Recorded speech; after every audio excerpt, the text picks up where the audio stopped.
जब जीवन में दुख का अंधियारा छाए, मन में सदा श्रद्धा की ज्योत जलाए, विश्वास मन का तुझको पार लगाए, भक्ति भावना श्रद्धा से जो शीश झुकाए। ओम साई ओम साई ओम साई ओम साई ओम साई ओम साई ओम।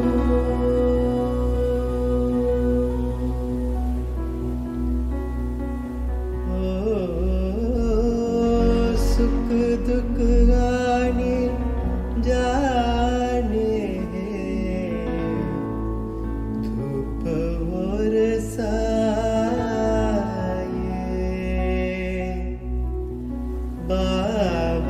बाबराए मनवा तेरा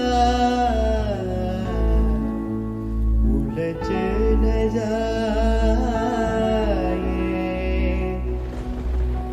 मन में आशा के दीपक बुझने न पाए, सुबह फिर से आएगी,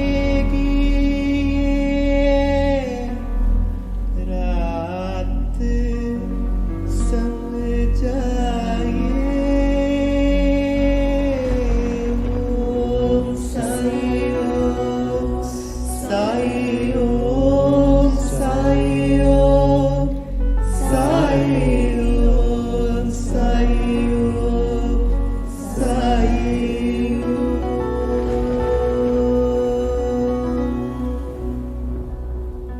कहते हैं किस्मत जिसको कर्म का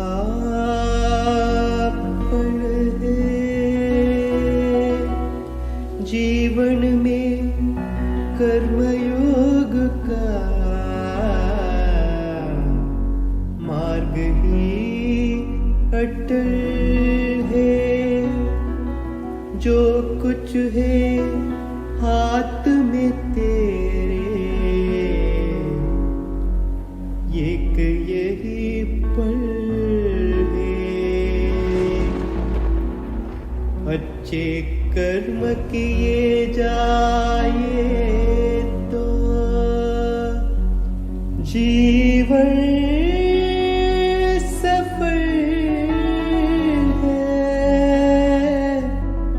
ओम साई ओम साई ओम साई ओम साई ओम साई ओम साई ओम।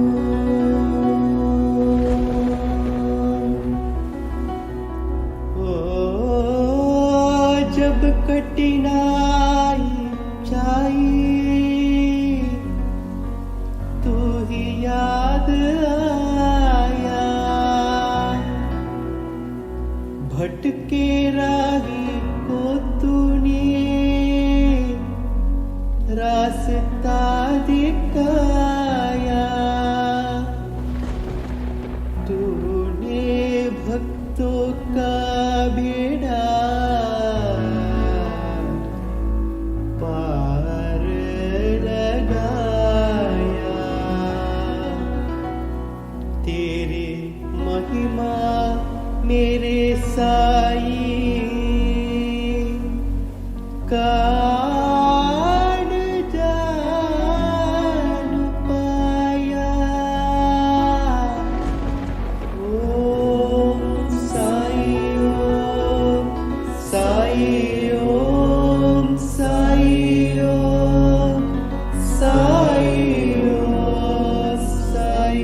Om, Sai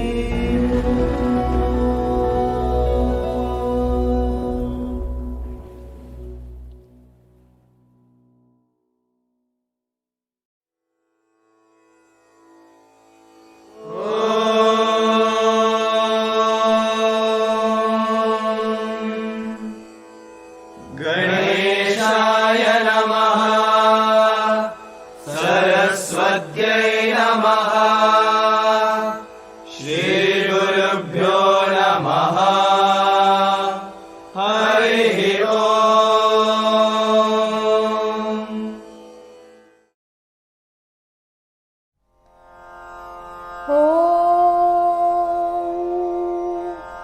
श्रद्धयाग्निः समिध्यते, श्रद्धया विन्दते हविः, श्रद्धां भगस्य मूर्धनि वचसा वेदयामसि। प्रियज्ञ श्रद्धे ददतः, प्रियज्ञ श्रद्धे दिदासतः, प्रियं भोजेषु यज्वसु इदम् उदितं कृधि। यथा देवा असुरेषु श्रद्धामुग्रेषु चक्रिरे, एवं भोजेषु यज्वसु अस्माकमुदितं कृधि। श्रद्धान् देवा यजमानाः वायुगोपा उपासते। श्रद्धागुं हृदयया कूत्या, श्रद्धया हूयते हविः। श्रद्धां प्रातर्हवामहे, श्रद्धां मध्यं दिनं परि। श्रद्धागुं सूर्यस्य निमृचि, श्रद्धे श्रद्धापये हमा। श्रद्धा देवानधिवस्ते, श्रद्धा विश्वमिदं जगत्। श्रद्धां कामस्य मातरं हविषा वर्धयामसि। ॐ शान्ति शान्ति शान्तिः।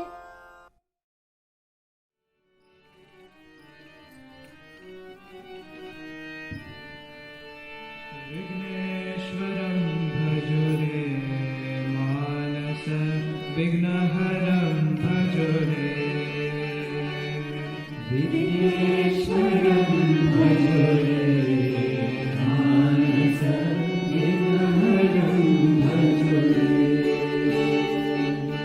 विघ्नेश्वरं भजो रे मानस, विघ्नहरं भजो रे।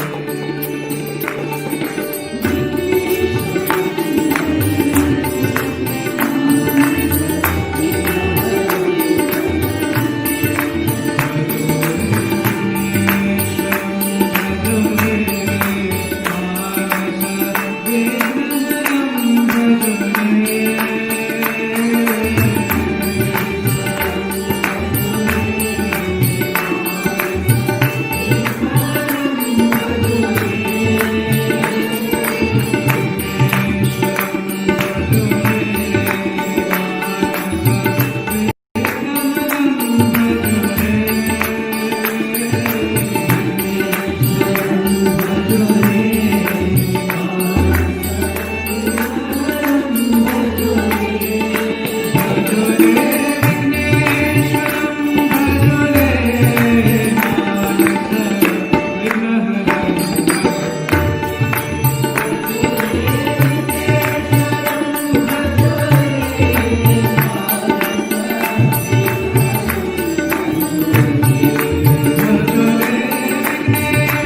Then joy fills my heart and love overflows through my eyes. Wonderful is the power of the touch of Guru's hand. The subtle body, consisting of thoughts and desires, which cannot be burnt by the world-dissolving fire, is destroyed by the mere touch of the Guru's hand, and the sins of many past births are cleaned and washed away. Even the speech of those whose heads feel annoyed when they hear religious and godly talk attain calmness. The seeing of Sai Baba's handsome form chokes our throats with joy, makes the eyes overflow with tears, and overwhelms the heart with emotions. It awakens in us, I am he, Brahman, or consciousness, manifests the joy of self-realization, and dissolving the distinction of I and thou, then and there, makes us one with the Supreme, or one reality. When I begin to read scriptures, at every step I am reminded of my Sadguru, and Sai Baba assumes the form of Ram or Krishna and makes me listen to his life. For instance, when I sit to listen to Bhagavad, Sai becomes Krishna from top to toe, and I think he sings the Bhagavad, or Uddhava Gita, song of teachings by Lord Sri Krishna to his disciple Uddhava, for the welfare of the devotees. When I begin to chit-chat, I am at once put in mind of Sai's stories for enabling me to give suitable illustrations. When I myself start to write anything, I cannot compose a few words or sentences, but when he, of his own accord, makes me write, I go on writing and writing, and there is no end to it. When the disciple's egoism props up, he presses it down with his hand, and giving him his own power, makes him gain his object, and thus satisfies and blesses him.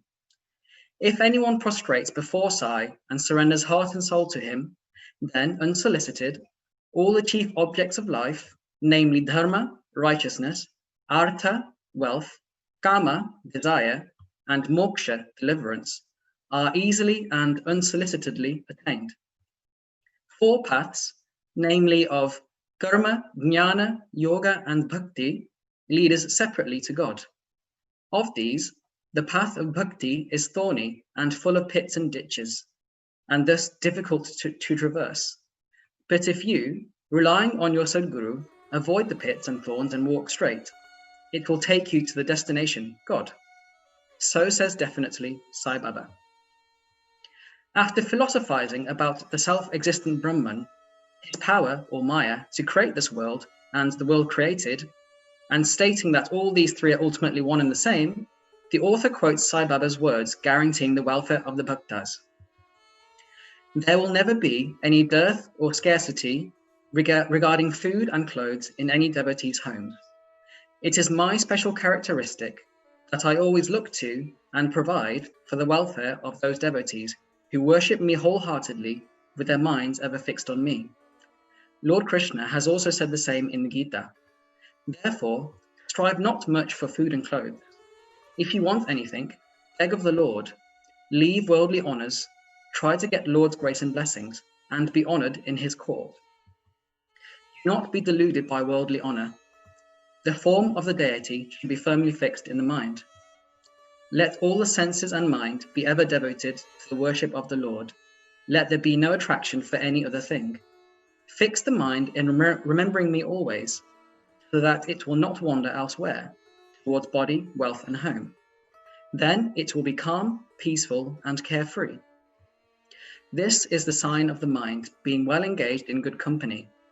If the mind is vagrant, it cannot be called well merged.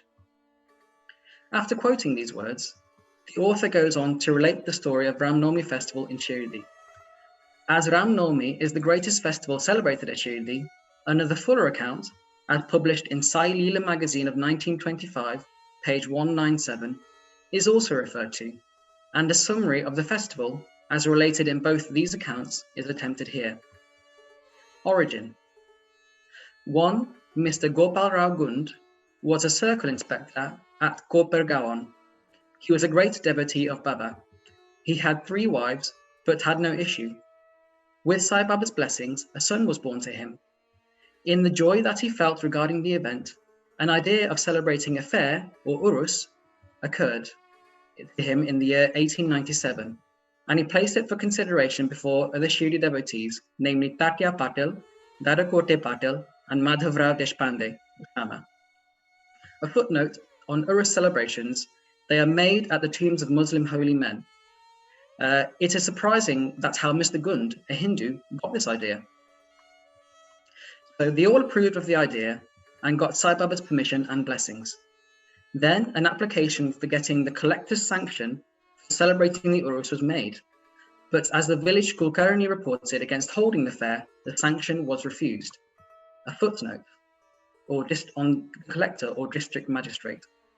Since he is responsible for the collection of land revenues, he is also called the collector.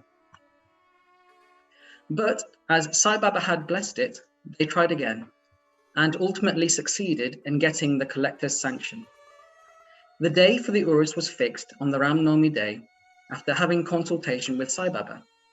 It seems he had some end in view in this, namely the unification of the two fairs of festivals, the Urus and the Ram Navami festival, and the unification of the two communities, the Hindus and the Mohammedans. As future events showed, this end or object was achieved. Though the permission was obtained, other difficulties cropped up. Shirdi was a village, and there was scarcity of water. There were 2 wells in the village. The one in use dried up soon, and the water from the second was brackish. This brackish water was turned into sweet one by Sai Baba by throwing flowers into it. The water of this well was insufficient, so Sathya Patil had to arrange to get water from a well by fixing moats, leather sacks, thereon at a considerable distance. Then temporary shops had to be constructed and wrestling bouts arranged. Gopal Rao Gund had a friend by name Damu Annakasar of Amnagar. He also was similarly unhappy in the matter of progeny, though he married 2 wives. He too was blessed by Sai Baba with sons, and Mr. Gund prevailed upon his friend to prepare and supply 1 simple flag for the procession of the fair. He also succeeded in inducing Mr. Nana Saheb Nimonkar to supply another embroidered flag. Both these flags were taken in procession through the village and finally fixed at the 2 ends or corners of the masjid, which is called by Sai Baba as Dwarkamai. This is being done even now. The sandal procession. There was another procession which was started in this fair. This idea of sandal procession originated with one Mr. Amir Shakkar Dalal, a Mohammedan Bhakta from Korla. This procession is held in honor of great Muslim saints. Sandal, i.e. chandan paste, and scrappings are put in the thali or flat dishes, and these are carried with incense burning before them in procession to the accompaniment of band and music through the village, and then after returning to the masjid, the contents of the dishes are thrown on the nimbar or niche and walls of the masjid with hands. This work was managed by Mr. Amir Shakkar for the first 3 years, and then afterwards by his wife. So on one day, the 2 processions, the flags by the Hindus and that of the sandal by the Muslims, went on side by side and are still going on without any hitch. Arrangement. This day was very dear and sacred to the devotees of Sai Baba. Most of them turned out on the occasion and took a leading part in the management of the fair. Tatya Kote Patel looked to all outward affairs, while the internal management was entirely left to one Radha Krishna Mai, a female devotee of Baba. Her residence was full of guests on the occasion, and she had to look to their needs and also to arrange for all the paraphernalia of the fair. Another work, which she willingly did, was to wash out and clean and whitewash the entire masjid, its walls and floor, which were blackened and were full of soot on account of the ever-burning duni, or sacred fire, of Sai Baba.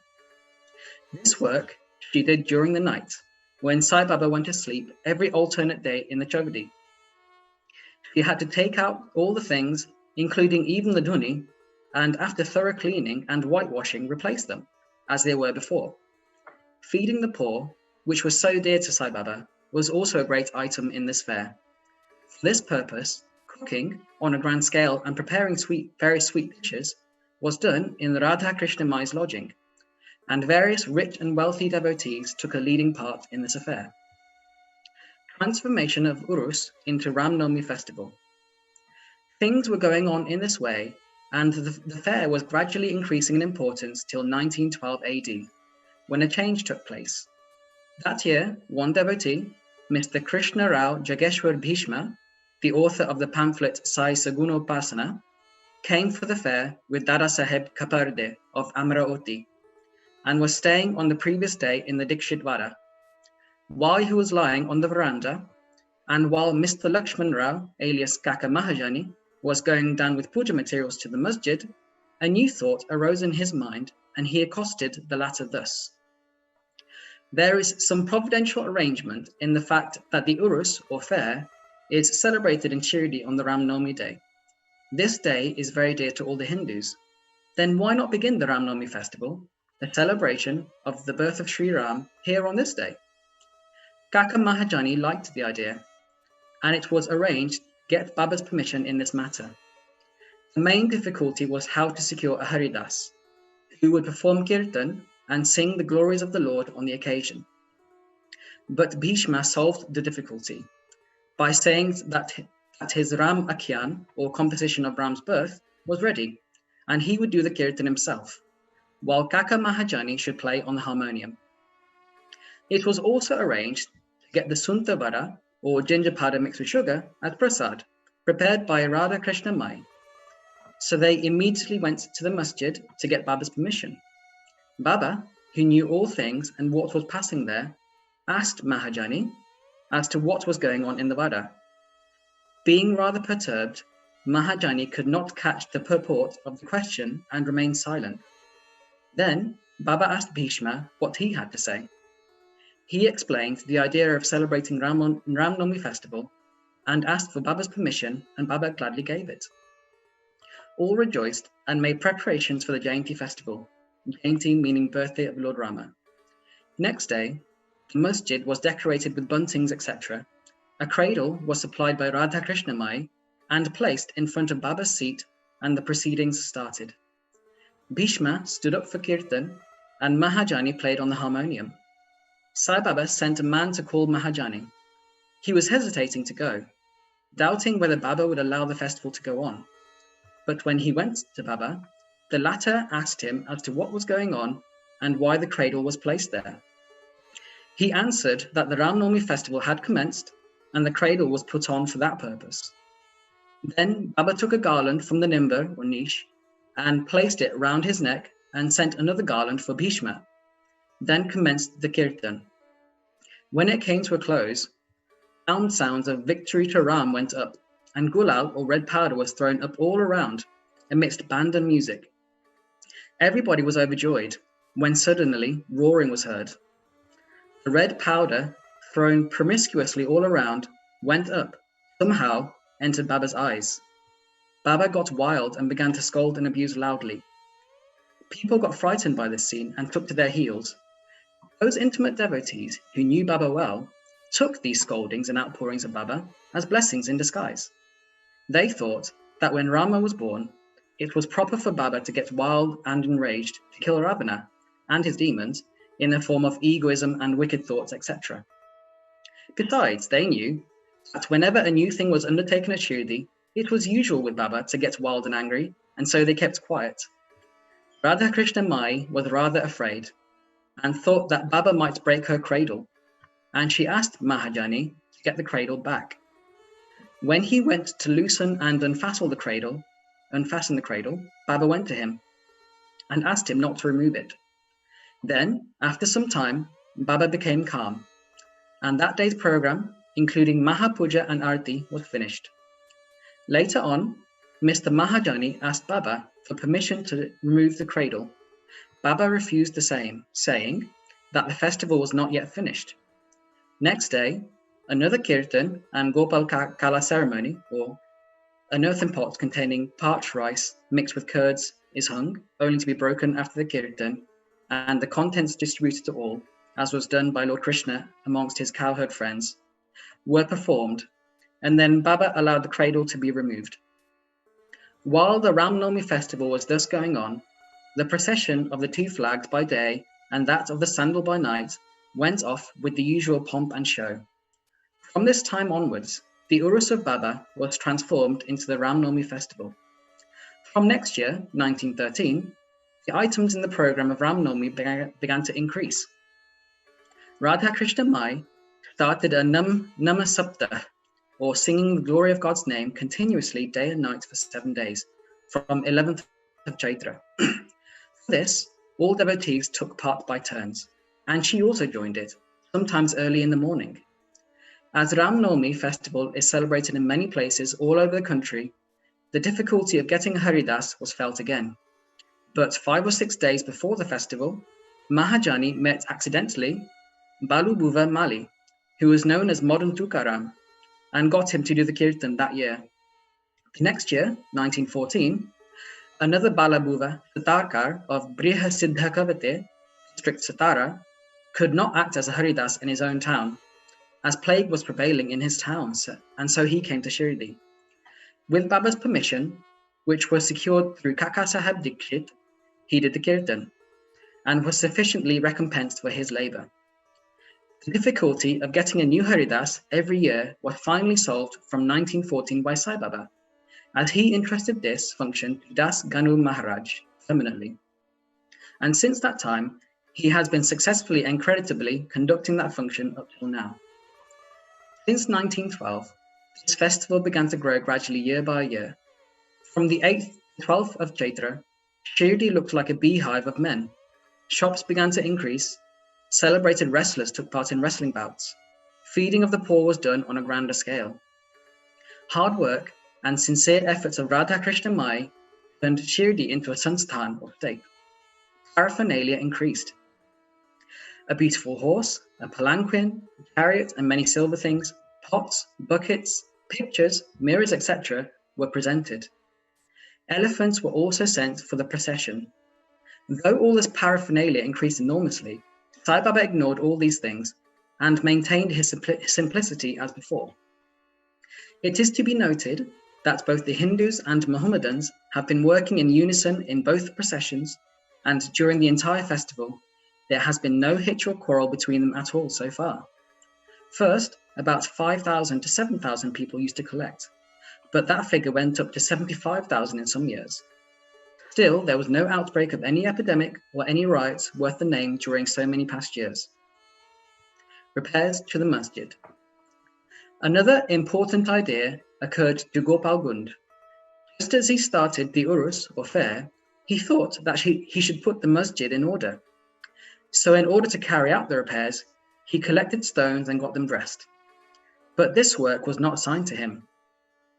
This was reserved for Nana Sahib Chandorkar and the pavement work for Kaka Sahib Dikshit.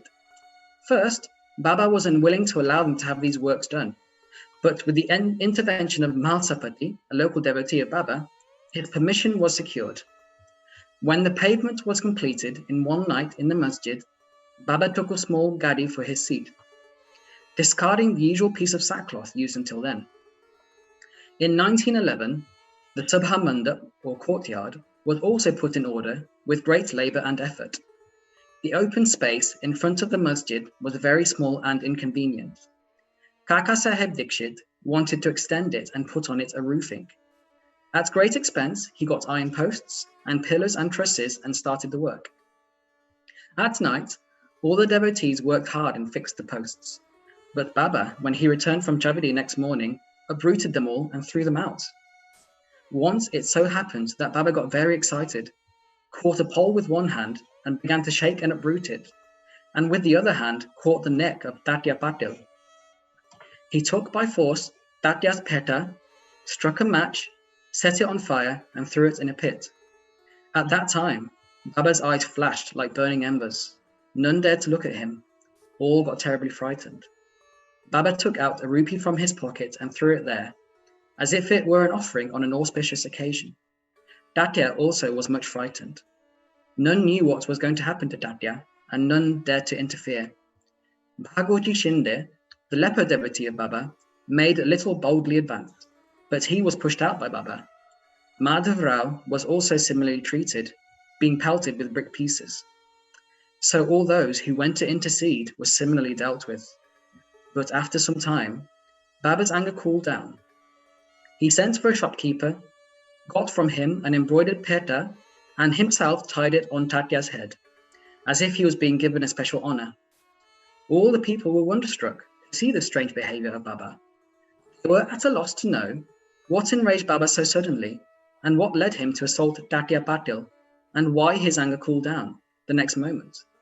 Baba was sometimes very calm and quiet, and talked sweet things with love, but soon after, with or without any pretext, got enraged. Many such incidents may be related, but I do not know which to choose and which to omit. I, therefore, refer them as they occur to me.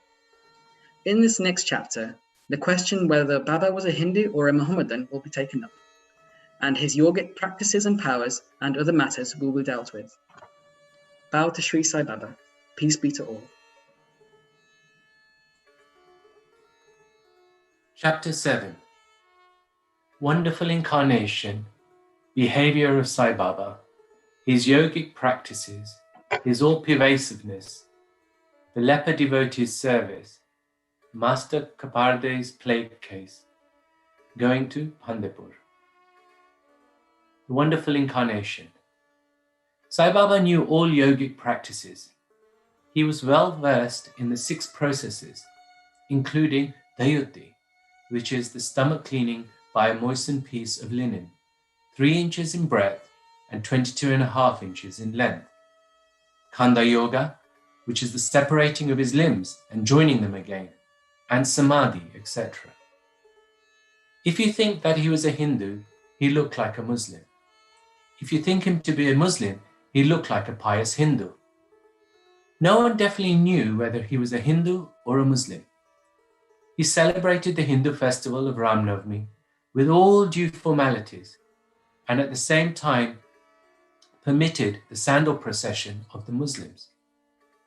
He encouraged wrestling bouts in this festival and gave good prizes to winners.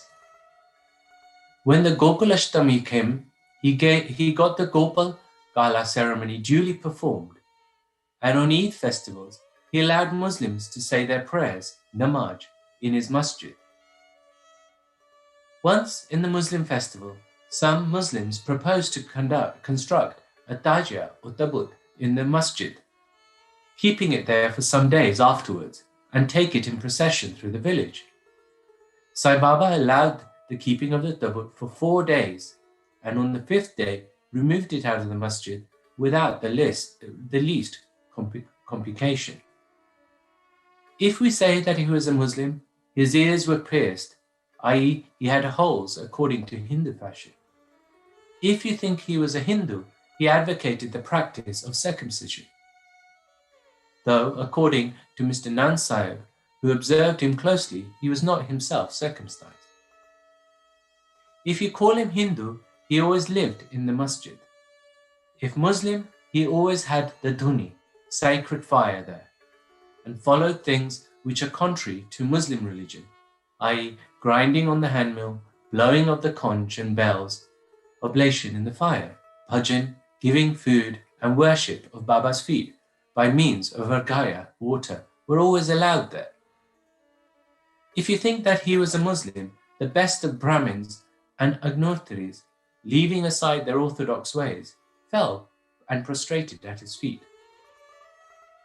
Those who went to make inquiries about his nationality were dumbfounded and were captured by his darshan. So no one could definitely decide whether Sai Baba was a Hindu or a Muslim.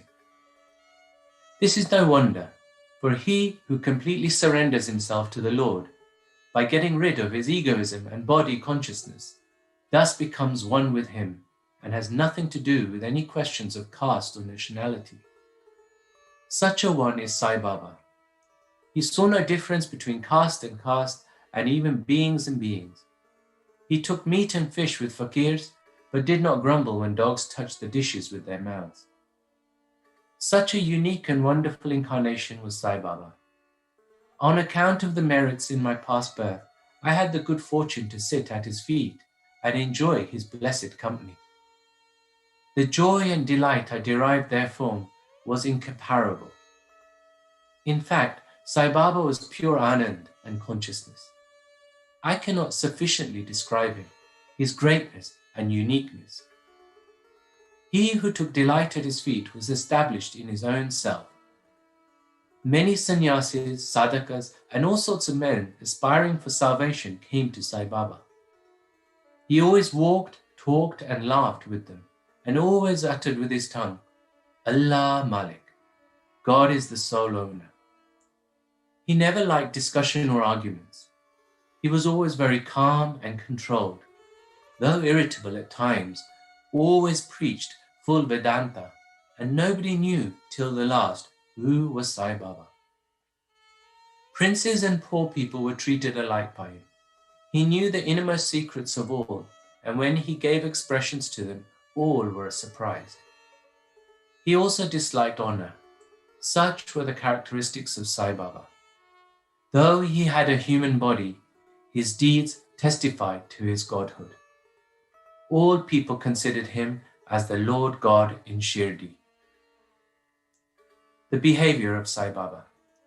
For all that I am, I cannot describe Baba's miracles.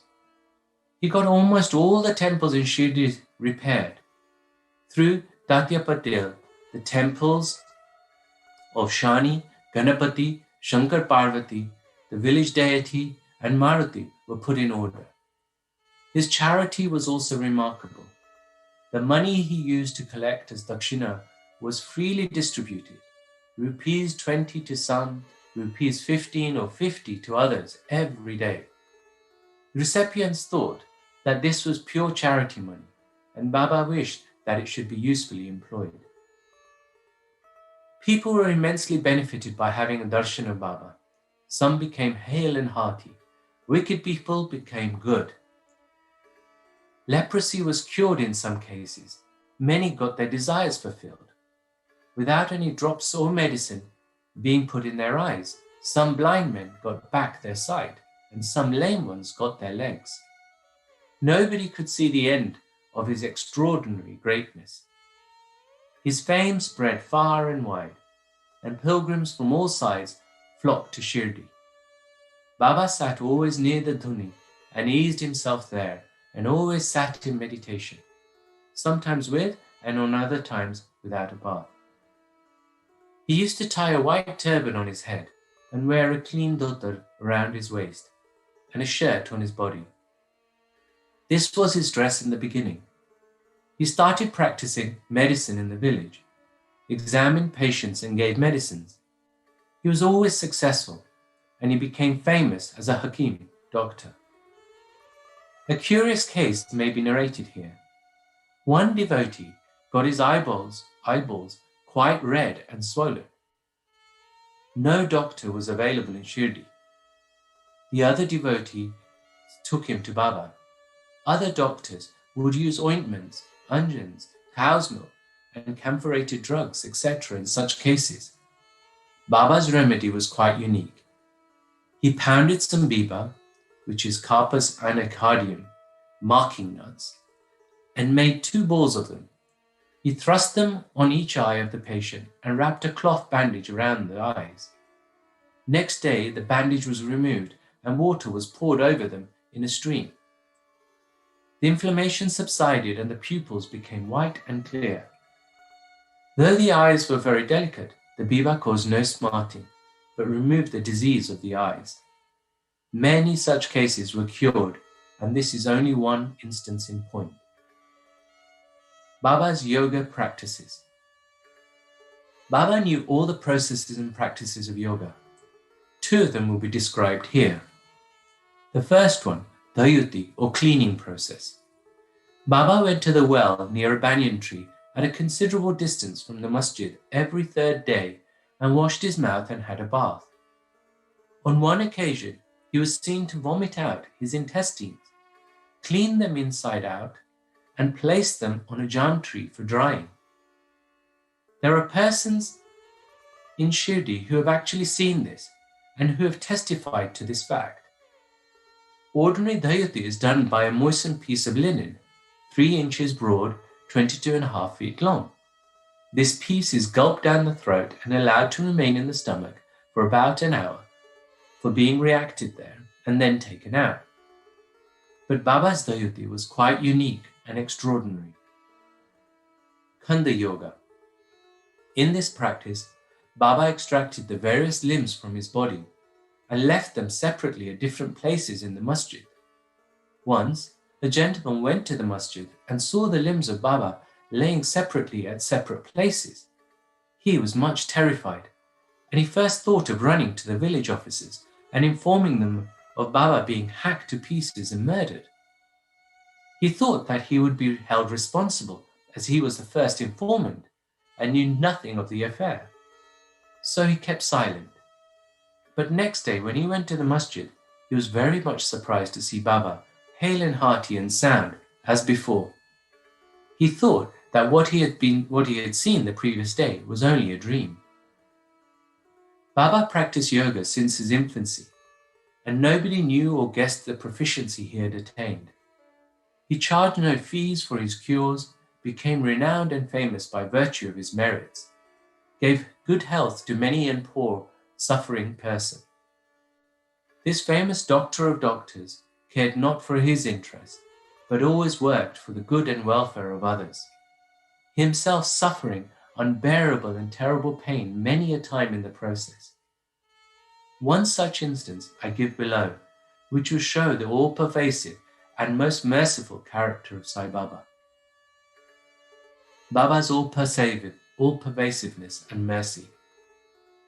In the year 1910 AD, Baba was sitting near the Dhuni on Diwali holiday and warming himself.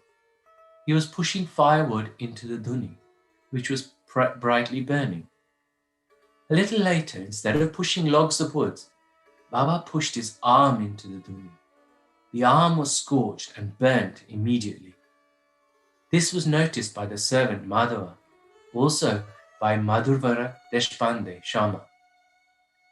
They at once ran to Baba, and Madhurvara clasped Baba by his waist from behind and dragged him forcibly backward and asked, "Deva, for what have you done this?" Then Baba came to his senses and replied, "The wife of a blacksmith at some distant place was working the bellows of a furnace. Her husband called her. Forgetting that her child was on her waist, she ran hastily, and the child slipped into the furnace. I immediately thrust my hand into the furnace and saved the child. I do not mind my arm being burned, but I am glad that the life of the child is saved." The leper devotee's service.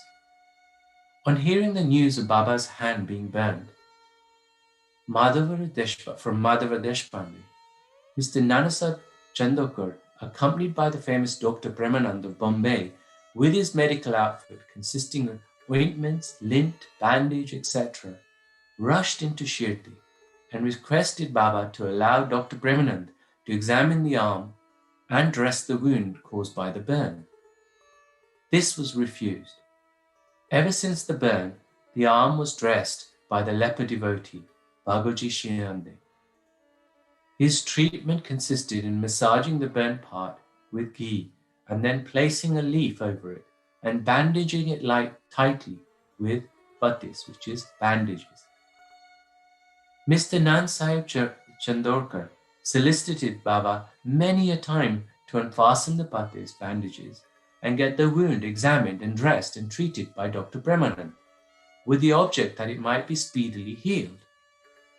Dr. Premanand himself made similar requests, but Baba postponed, saying that Allah was his doctor and did not allow his arm to be examined. Dr. Premanand's medicines were not exposed to the air of Shirdi, as they remained intact, but he had the good fortune of getting darshan of Baba. Bagoji was allowed to treat the hand daily. After some days, the arm healed and all were happy. Still, we do not know whether any trace of pain was left or not. Every morning, Bagoji went through this program of loosening the bandages, massaging his arm with ghee and tightly bandaging it again. This went on till Sai Baba's samadhi, his death. Sai Baba, perfect siddhi as he was, did not really want this treatment, but out of love to his devotee, he allowed the upasana service of Bagoji to go on uninterrupted all along. When Baba started for Lendi, Bhagavji had an umbrella over him and accompanied him. Every morning, when Baba sat near the post close to the dhuni, Bhagavji was present and started his service.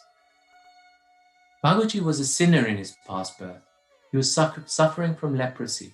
His fingers had shrunk, his body was full of pus and smelling badly. Though outwardly he seemed so unfortunate, he was really very lucky and happy, for he was the premier servant of Baba and got the benefit of his company. Master Kaparde's plague case. I shall now relate another instance of Baba's wonderful leela. Mrs. Kaparde, the wife of Dada Sahib Kaparde of Amaroti, was staying at Shirdi with her young son for some days. One day the son got high fever, which further developed in bubonic plague. The mother was frightened and felt most uneasy.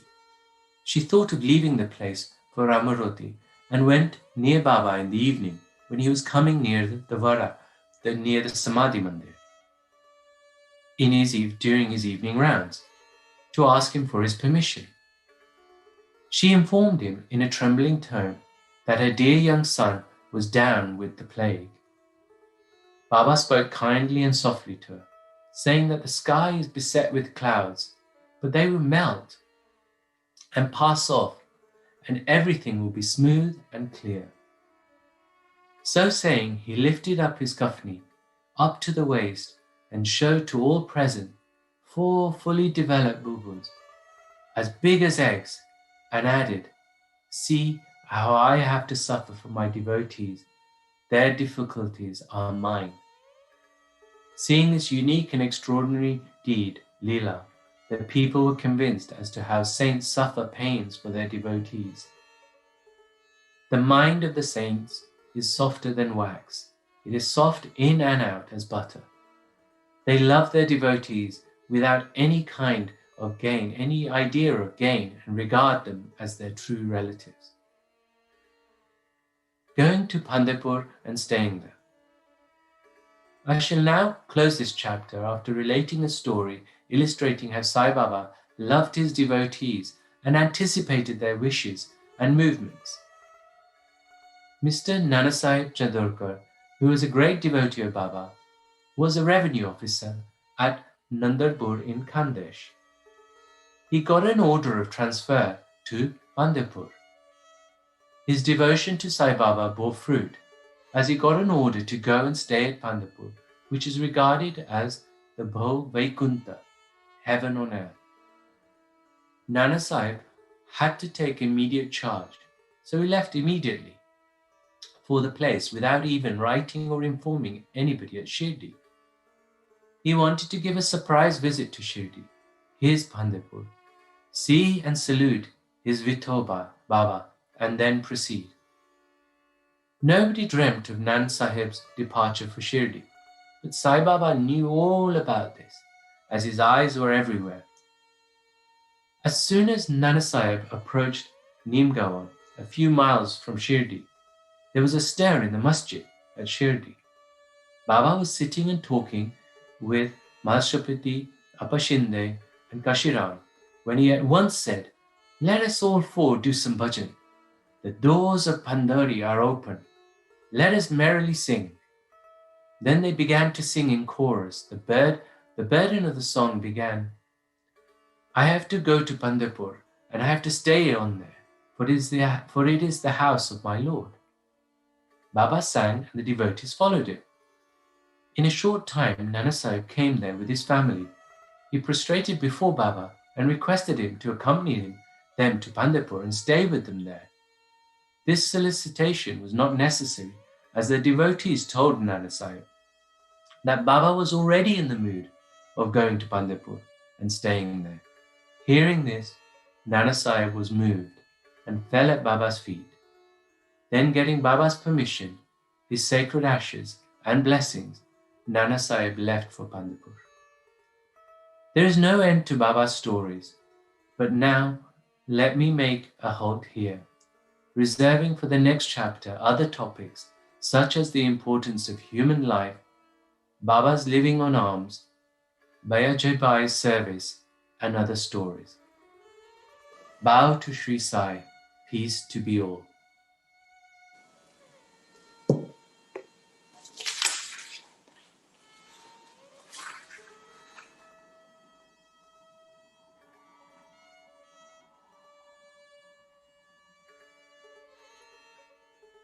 Chapter 8 Importance of Human Birth, Sai Baba begging food, Bajabai's service, Sai Baba's dormitory, his affection for Kushal Chand.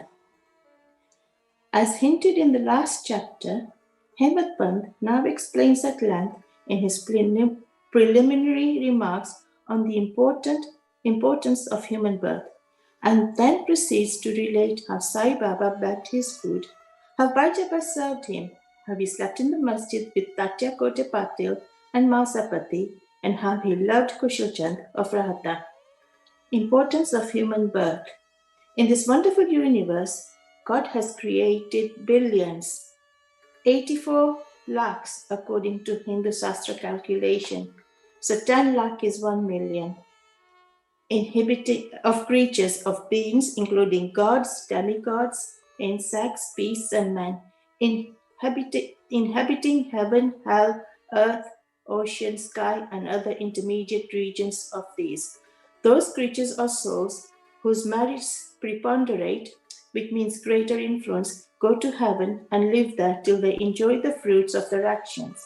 And when this is done, they are cast down, while those souls whose sins or demerits preponderate go down to hell and suffer the consequences of their misdeeds for as long as time they deserve.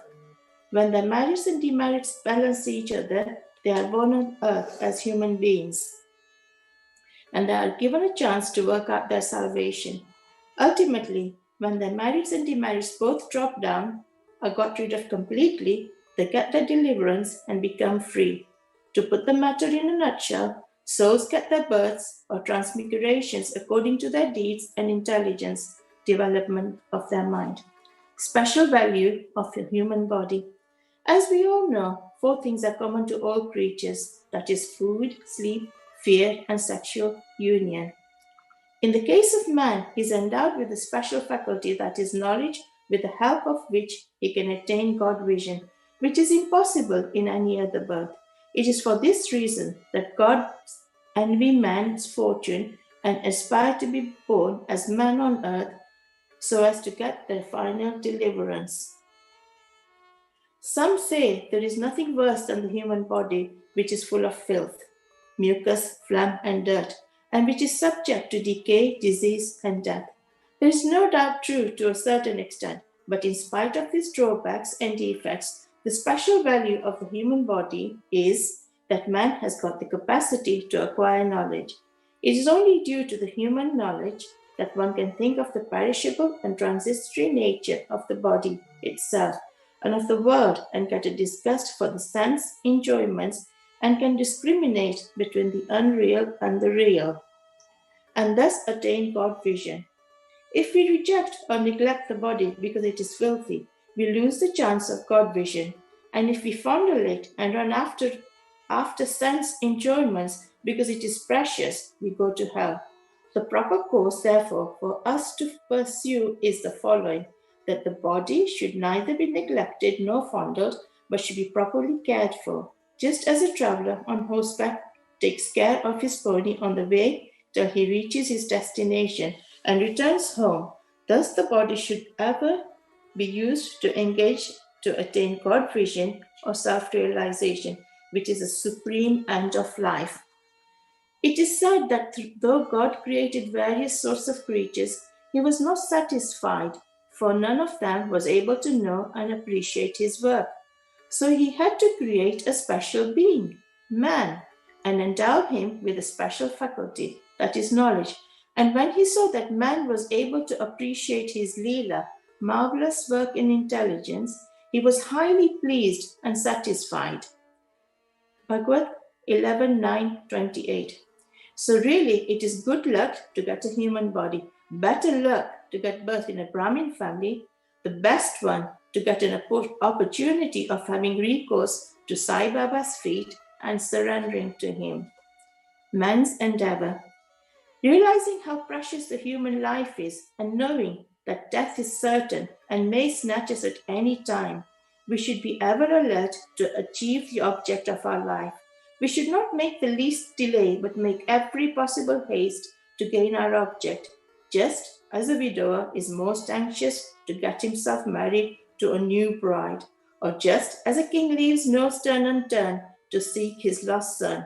So with all earnestness and speed, we should strive to attain our end, self-realization.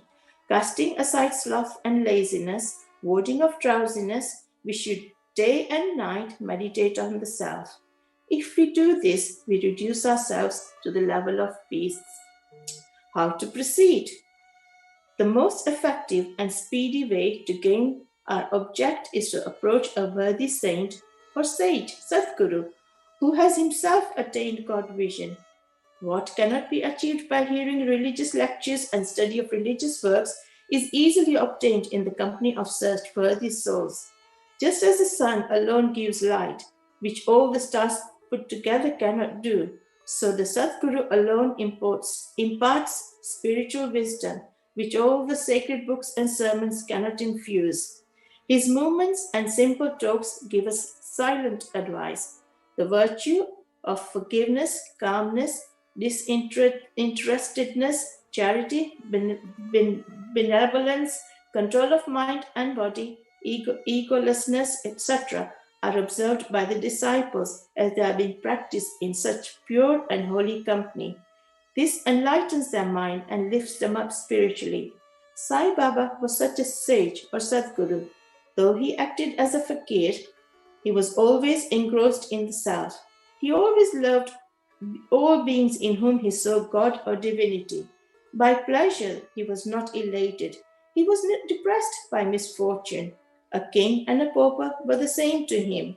He, whose glance would turn a beggar into a king, used to beg his food from door to door in Shirdi. And let us now see how he did it. Baba begging food.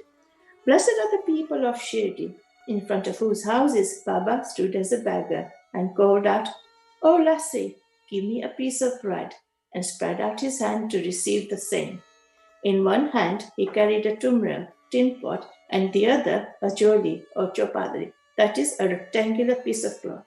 He daily visited certain houses and went from door to door. Liquid or semi-liquid things such as soup, vegetables, milk or buttermilk were received in the tin pot, while cooked rice, bread and such solid things were taken in the joli. Baba's tongue knew no taste, as he had acquired control over it. So how could he care for the taste of the different things collected together? Whatever things he got in his joli and in the tin pot were mixed together and partaken by Baba to his heart's content. Whether particular things were tasty or otherwise was never noticed by Baba, as if his tongue was devoid of the sense of taste altogether. Baba begged till noon, but his begging was very irregular. Some days he went a few rounds, on the other days up to 12 noon. The food thus collected was thrown in a kundi, an earthen pot. Dog, cats, and crows freely ate from it, and Baba never drove them away. The woman who swept the floor of the masjid took some 10 to 12 pieces of bread to her house, and nobody prevented her from doing so. How could he, who even in dreams never warded off cats and dogs by harsh words and signs, refuse food to the poor, helpless people? Blessed indeed is the life of such a noble person. People in Shirdi took him in the beginning for a mad fakir. He was known in the village by this name. How could one who lived on alms by begging a few crumbs of bread be revered and respected? But this fakir was very liberal of heart and hand, disinterested and charitable. Though he looked fickle and restless from outside, he was firm and steady inside. His way was inscrutable. Still, even in that small village, there were a few kind and blessed people who recognized and regarded him as a great soul. One such instance is given below. Bajabai's brilliant service. Tatyakota's mother, Baijabai, used to go to the woods every noon with a basket on her head containing bread and vegetables. She roamed in the jungle about 3 miles, course after course, trampling over bushes and shrubs in search of the mad fakir, and after hunting him out, fell at his feet. The fakir sat calm and motionless in meditation while she placed a leaf before him, spread the eatables, bread, vegetables, etc. thereon, and fed him forcibly. Wonderful was her faith and service. Every day she roamed at noon in the jungles and forced Baba to partake of lunch. Her service, upasana or penance, by whatever name we call it, was never forgotten by Baba till his Mahasamadhi. Remembering fully what service she rendered, Baba benefited her son magnificently. Both the son and mother had great faith in the fakir. Who was their God? Baba often said to them that fakir was the real lordship, as it was everlasting, and the so-called lordship, riches, was transient. After some years, Baba left off going into the woods, began to live in the village and take his food in the masjid. From that time, Bajabai's trouble of roaming in the jungles ended. Dormitory of Trio. Even blessed are the saints in whose heart Lord Vasudeva dwells, and fortunate indeed are the devotees who get the benefit of the company of such saints. Two such fortunate fellows, Sathya Patil and Bhagat Masapati, equally shared the company of Sai Baba. Baba also loved them both equally. These three persons slept in the masjid with their heads towards the east, west and north, and with their feet touching one another at the center, stretching their backs. They lay on them, chit-chatting and gossiping about many things till late at night. If any one of them showed any signs of sleep, others would wake him up. For instance, if Sathya began to snore, Baba at once got up and shook him from side to side and pressed his head.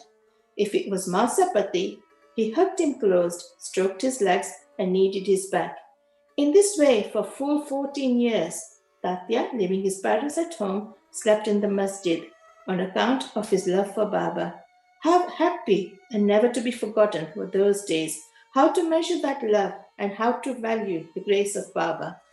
After the passing of his father, Sathya took charge of the household affairs and began to sleep at home. Kushal Chand of Rahata. Baba loved Kanpat Kote Patil of Shirdi. He equally loved Chandra Pansate Marwadi of Rahata. After the demise of the Sheikh, Baba loved his nephew Kushal Chand equally, or perhaps more, and watched his welfare day and night. Sometimes in a bullock cart, at other times in a tanga, with intimate friends, Baba went to Rahata. People of that village came out with band and music and received Baba at the west or gate of the village and prostrated before him. Then he was taken into the village with great pomp and ceremony. Kushal Chand took Baba to his house, seated him on a comfortable seat, and gave him a good lunch. Then they talked freely and merrily for some time, after which Baba returned to Shirdi, giving delight and blessings to all. Shirdi is midway between and equidistant from Rahata on one side and Neemgaon on the other. Baba never went beyond these places during his lifetime. He never saw any railway train, nor travelled by it. Still, he knew exactly the timing of the arrival and departure of all trains. Devotees who acted according to Baba's instructions, that is, their departure, which were given by him at the time of his taking his leave, fared well, while those who disregarded them suffered many a mishap and accident. More about this and other matters will be told in the next chapter. Bow to Shri Sai, peace be to all.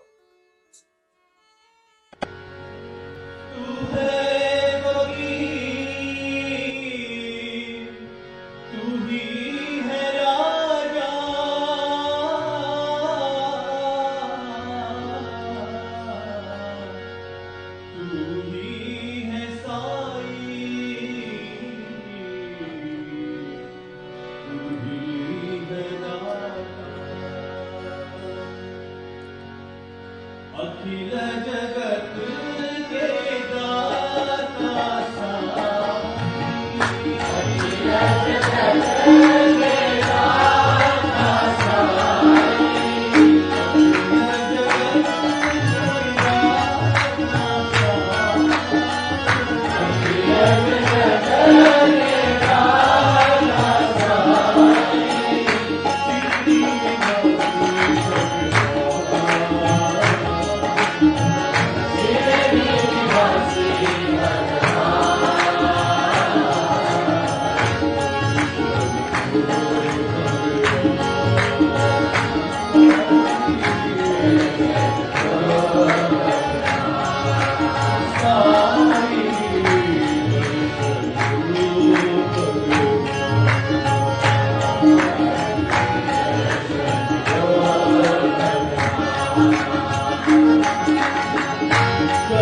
Chapter 9.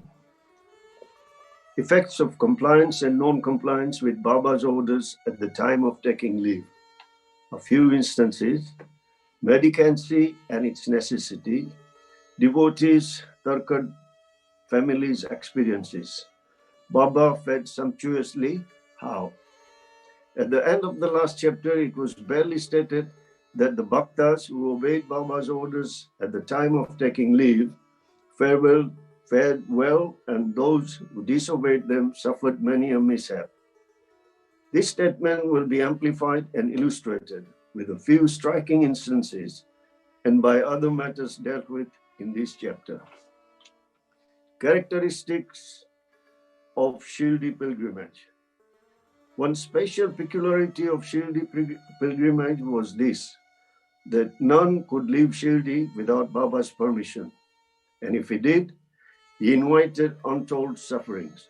But if anyone was asked to quit Shirdi, he could stay there no longer. Baba gave certain suggestions or hints when bhaktas went to bid goodbye and take leave. These suggestions had to be followed. If they were not followed or were departed from, accidents were sure to befall them who acted contrary to Baba's directions. We give below a few instances. Sathya Kote Patil. Sathya Kote was once going in a tanga to Kopergaon Bazaar. He came in haste to masjid. saluted Baba and said that he would go to Kopagam Bazaar. Baba said, "Don't make haste. Stop a little. Let go the bazaar. Don't go out of the village." On seeing his anxiety to go, Baba asked him to take Shama, mother of Deshpande, at least with him. Not minding this direction, Tatya Kote immediately drove his tanga. Of the two horses, one which cost rupees 300 was very active and restless. After passing Savur well, it began to run rashly, got a sprain in its waist and fell down. Tatya was not much hurt, but was reminded of Mother Sai's direction. On another occasion, while proceeding to Kolar village, he disregarded Baba's direction and drove in a tanga, which met with a similar accident. European gentleman. One European gentleman of Bombay once came to Shirdi with an introductory note from Nana Sahib Chandokar, and with some object in view, he was completely accommodated in a tent. He wanted to kneel before Baba and kiss his hand. Therefore, he tried thrice to step into the masjid, but Baba prevented him from doing so. He was asked to sit in the open courtyard below and take Baba's darshan from there. Not pleased with this reception he got, he wanted to leave Shirdi at once and came to bid goodbye. Baba asked him to go the next day and not to hurry. People also requested him to abide by Baba's direction. Not listening to all this, he felt he left Shirdi in a tanga.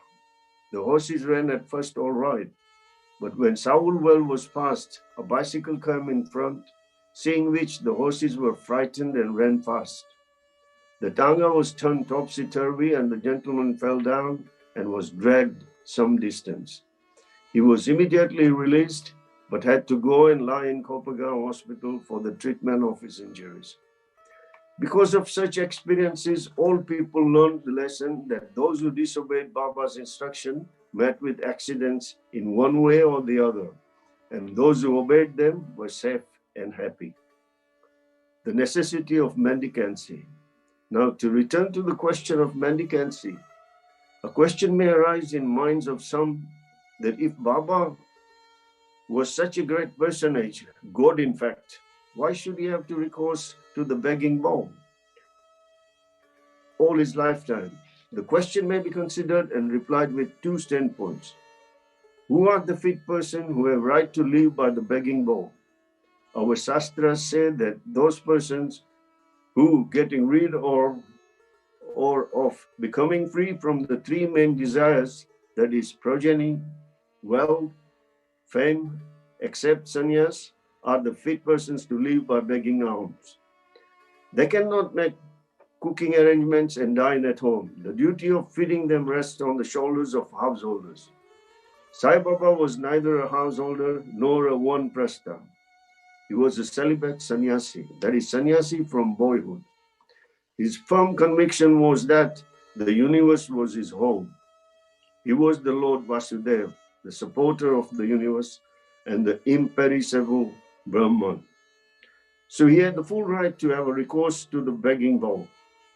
Now, from the standpoint of Panchasun, 5 sin and their atonement, we all know that in order to prepare foodstuff and meals, the householders have to go through 5 actions or processes, that is khandani, pounding, pashani, grinding, udakundi, washing pots, marjani, sweeping and cleaning, chuli, lighting hearths. These processes involve destruction of small insects and creatures, and thus the householders incur a lot of sin. In order to atone for this sin, our Shastras prescribe 5 kinds of sacrifices. That is, Brahma Yagna, Veda Dhyana, offerings to Brahman or the study of Vedas, Pitru Yagna, offering to the ancestors, Dev Yagna, offerings to the gods, Bhuti Yagna, offering to the beings, Manusya Atithi Yagna, offering to men or uninvited guests. If these sacrifices enjoined by the Shastras are duly performed, the purification of their mind is affected, and this helps them to get knowledge and self-realization. devotees' experiences. Now to return to the other more interesting subject. Lord Krishna has said in Bhagavad Gita, chapter 9, verse 26, whosoever devotedly offers to me a leaf, a flower, or a fruit, or a water, of that pure-hearted man, I accept that pious offering. In the case of Sai Baba, if a devotee really longed to offer anything to Sai Baba, and he afterwards forgot to offer the same, Baba reminded him or his friend about the offering and made him present it to him, and then accepted it, blessed the devotee. A few instances are given below. Tarkat family, father and son. Mr. Ramchandra Atmaram, alias Baba Sahib Tarkat, formerly a Pratna Samajist, was a staunch devotee of Sai Baba. His wife and son loved Baba equally or perhaps more. It was once proposed that Master Tarkat should go with his mother to Shirdi and spend his May vacation there. But the son was unwilling to go, as he thought that in case he left his home at Bandra, the worship of Sai Baba in the house would not be properly attended to, as his father, being a Pratna Samajist, would not care to worship Sai Baba's enlarged portrait. However, on his father's giving an assurance of oath that he would perform the worship exactly as the son was doing, the mother and the son left for the Shirdi on one Friday night. Next day, Saturday, Mr. Tarkat got up early, took his bath, and before proceeding with the puja, prostrated himself before the shrine and said, Baba, I'm going to perform the puja exactly like my son has been doing, but please let it not be formal drill. After he performed the puja, he offered a few pieces of lump sugar as nivedya, that is offering, which were distributed at the time of the lunch. That evening and on Sunday, everything went on well. The following Monday was a working day, and it also passed well. Mr. Tarkat, who had never performed puja like this in all his life, felt great confidence within himself that everything was passing on quite satisfactorily, according to the promise given to his son. On Tuesday, he performed the morning puja as usual and left for work. Coming home at noon, he found that there was no prasad, sugar to partake of. When the meal was served, he asked the servant, the cook, who told him that there was no offering made that morning and that he had completely forgotten then to perform the part of the puja, that is offering nivedya. After hearing that, he left his seat and prostrated himself before the shrine, expressed his regret, at the same time chiding Baba for the want of guidance in making the whole affair a matter of mere drill. Then he wrote a letter to his son stating the facts and requested him to lay it before Baba's feet and ask his pardon for his neglect. This happened in Bandra at Tuesday noon. At about the same time, when the noon aarti was just about to commence in Shirdi, Baba said to Mrs. Tarkat, Mother, I had been to your house in Bandra with a view to having something to eat. I found the door locked. I somehow got an entrance inside and found to my regret that Bau, Mr. Tarkat, had left nothing for me to eat. So I returned from there without eating anything. The lady could not understand anything, but the son, who was close by, understood that there was something wrong with the puja in the Bandra, and he therefore requested Baba to permit him to go home. Baba refused the permission, but allowed him to perform puja there. Then the son wrote a letter to his father, stating all that took place at Shirdi, and implored his father not to neglect the puja at home. Both these letters crossed each other and were delivered to the respective parties the next day. Is this not astonishing? Mrs. Tarkat. Let us now take up the case of Mrs. Tarkat herself. She offered three things, that is, barit, roasted brinjal eggplant mixed with curds and spice, kacharia, circular pieces of brinjal fried in ghee, peda, a sweetmeat bowl. Let us see how Baba accepted them. Once Mr. Raghuveer Bhaskar Purandar of Bandra, a great devotee of Baba, started for Shirdi with his family. Mrs. Tharkar went to Mrs. Purandar and gave her 2 brinjals and requested her to prepare barit of 1 brinjal and kacharia of the other when she went to Shirdi and served Baba with them. After reaching Shirdi, Mrs. Purandar went with her dish of barit to the masjid when Baba was just about to start his meals. Baba found the barit very tasty, so he distributed it to all and said that he wanted kachariyas now. A word was sent to Radha Krishnamai that Baba wanted kachariyas.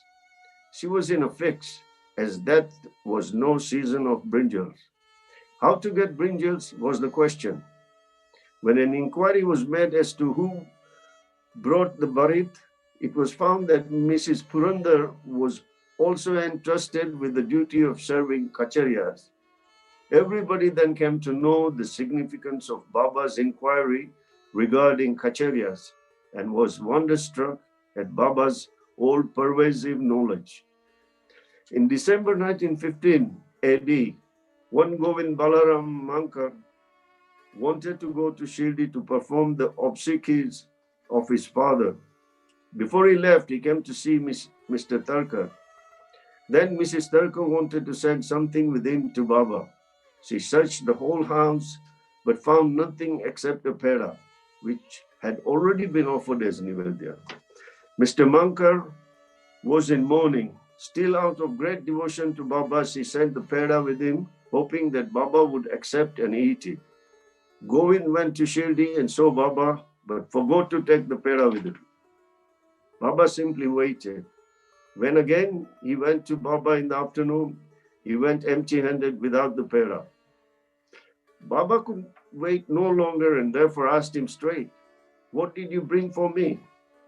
"Nothing," was the reply. Baba asked him again.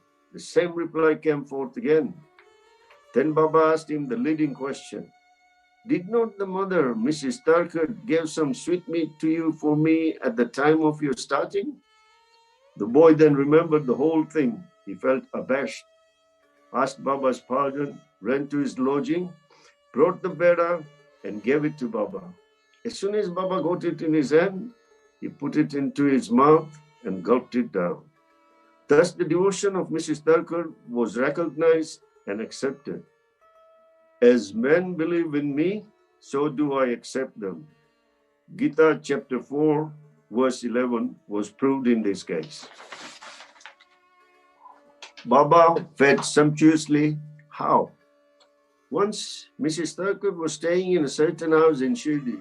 At noon, meals were ready and dishes were being served when a hungry dog turned up there and began to cry. Mrs. Tharkar got up at once and threw a piece of bread, which the dog gulped with great relish.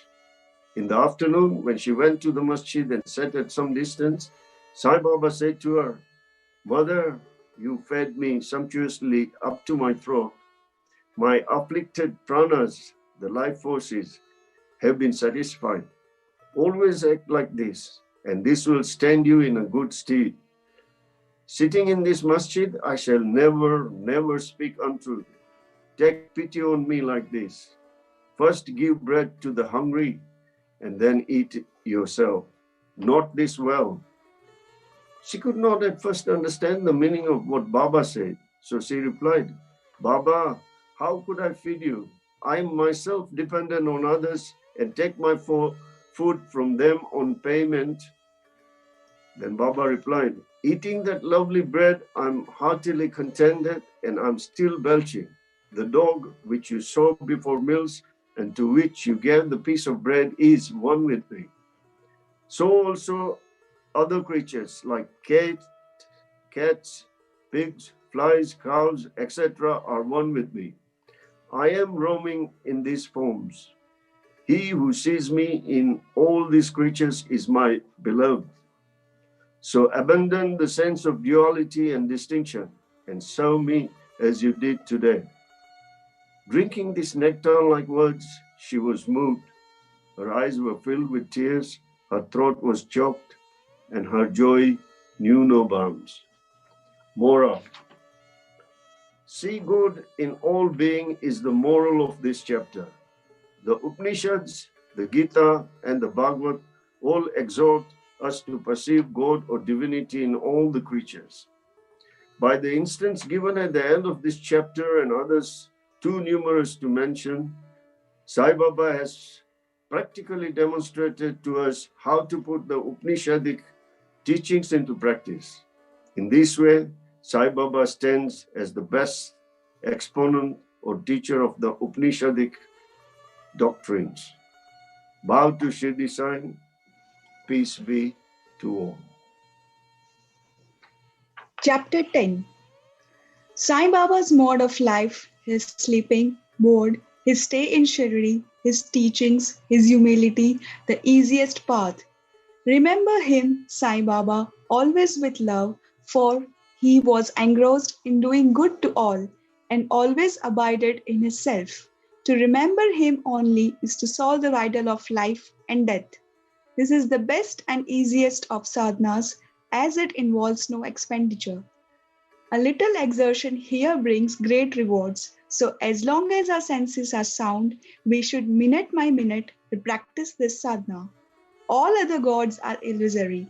Guru is the only God. If we believe in Sadguru's holy feet, he can change our fortune for the better. If we serve him nicely, we get rid of our samsara. We need not study any philosophy like the Nyaya, that is justice, and the Mimamsa. If we make him our helmsman, we can easily cross over the sea of all our pains and sorrows. As we trust the helmsman in crossing rivers and seas, so we have to trust our Sadguru in getting over this ocean of worldly existence. The Sadguru looks to the intense feeling and devotion of his devotees, endows them with knowledge and eternal bliss. In the last chapter, Baba's mendicancy and devotees, experiences and other subjects are dealt with. Let the readers now hear where and how Baba lived, how he slept and how he taught, etc. Baba's wonderful bedstead. Let us first see where and how Baba slept. Mr. Nana Sahib Dengale brought for Sai Baba a wooden plank amount 4 cubits in length and only a span in breadth. For sleeping upon, instead of keeping the plank on the floor and then sleeping on it, Baba tied it like a swing to the raftars of the masjid with old shreds or rags and commenced to sleep upon it. The rags were so thin and worn out that it was a problem how they could bear or support even weight of the plank itself, let alone the weight of Baba. But somehow or other it was Baba's sheer leela that the worn out rags did sustain the plank, with the weight of Baba on it. On the 4 corners of this plank, Baba lighted panatis, earthen lamps, one at each corner, and kept them burning the whole night. It was a sight for the gods to see Baba sitting or sleeping on this plank. It was a wonder to all how Baba got up and down the plank. Out of curiosity, many careful observers kept watching the process of mounting and dismounting, but none succeeded. As crowds began to swell, so to detect this wonderful feat, Baba one day broke the plank into pieces and threw it away. Baba had all the 8 siddhis, that is powers, at his command. He never practiced nor craved for them. They came to him naturally as a result of his perfection. Sagun manifestant of Brahman. Though Sai Baba looked like a man, 3 cubits and a half in length, still he dwelt in the hearts of all. Inwardly, he was unattached and indifferent, but outwardly, he longed for public welfare. Inwardly, most disinterested, he looked outwardly full of desires for the sake of his devotees. Inwardly, an abode of peace, he looked outwardly restless. Inwardly, he had the state of Brahmin. Outwardly, he acted like a devil. Inwardly, he had the state of Brahmin. Outwardly, he acted like a devil. Inwardly, he loved Advaita, that is union or monism. Outwardly, he got entangled with the world. Sometimes he looked on all with affection, and at times he threw stones at them. Sometimes he scolded them, while at times he embraced them and was calm, composed, tolerant, and well balanced. He always abided and was engrossed in the self and was well disposed towards his bhaktas. He always sat on one asan and never travelled. His band was a small stick which he always carried in his hand. He was calm, being thought free. He never cared for wealth and fame and lived on begging. Such a life he led. He always uttered Allah Malik, God the real honor. Entire unbroken was his love for the bhaktas. He was the mine or storehouse for self knowledge and full of divine bliss. Such was the divine form of Sai Baba, boundless, endless, and undifferentiated. One principle which envelops the whole universe from a stone pillar to Brahma incarnated in Sai Baba. The really meritorious and fortunate people got this treasure trove in their hands, while those people who, not knowing the real worth of Sai Baba, took or take him to be a man, a mere human being, were and are indeed miserable. His stay in Shirdi and probable birth date. None knew or knows the parents and exact birth date of Sai Baba, but it can be approximately determined by his stay in Shirdi. Baba first came to Shirdi when he was a young lad of 16 and stayed there for 3 years. Then all of a sudden he disappeared for some time. After some time, he reappeared in the Nizam state near Aurangabad and again came to Shirdi with the marriage party of Chand Patil when he was 20 years old. Since then, he stayed in Shirdi continuously for a period of 60 years, after which Baba took his Mahasamadhi in the year 1918. From this, we can say that the year of Baba's birth is approximately 1838 AD. Baba's mission and advice.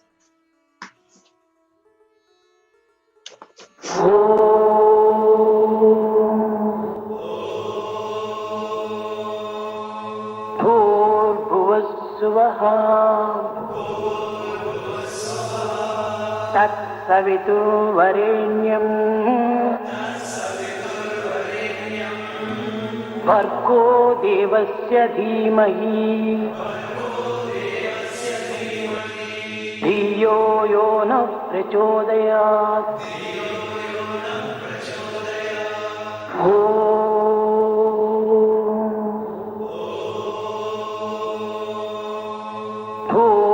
भूर्भुवस्सुवः तत्सवितुर्वरेण्यं भर्गो देवस्य धीमहि धियो यो न प्रचोदयात्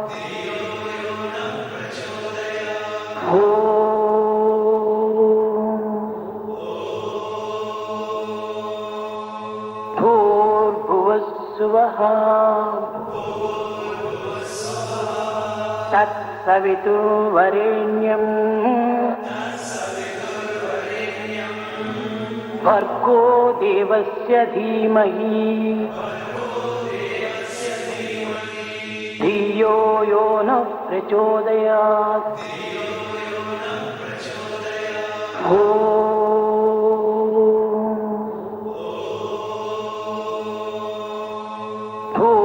भूर्भुवस्सुवः तत्सवितुर्वरेण्यं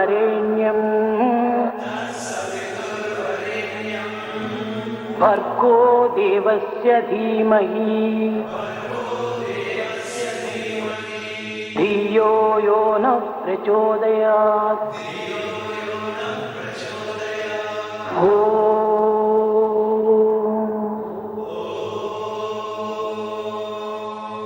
भूर्भुवस्सुवः तत्सवितुर्वरेण्यम् भर्गो देवस्य धीमहि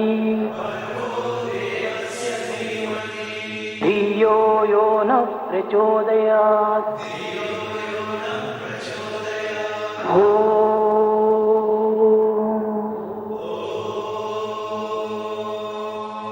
भूर्भुवस्सुवः तत्सवितुर्वरेण्यम् भर्गो देवस्य धीमहि धियो यो नः प्रचोदयात्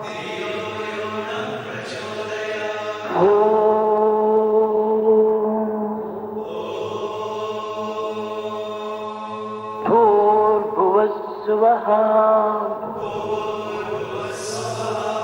तत्सवितुर्वरेण्यम्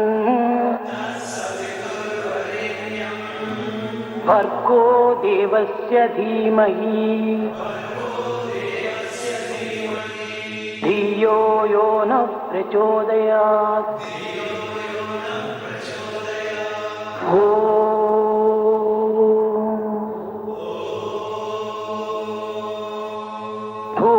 भूर्भुवस्सुवः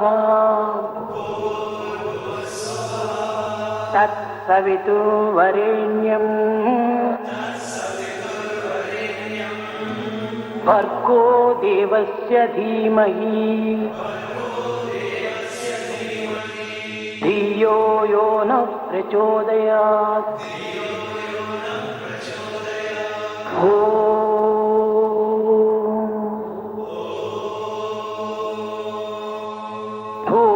भूर्भुवस्सुवः तत्सवितुर्वरेण्यम् भर्गो देवस्य धीमहि धियो यो नः प्रचोदयात्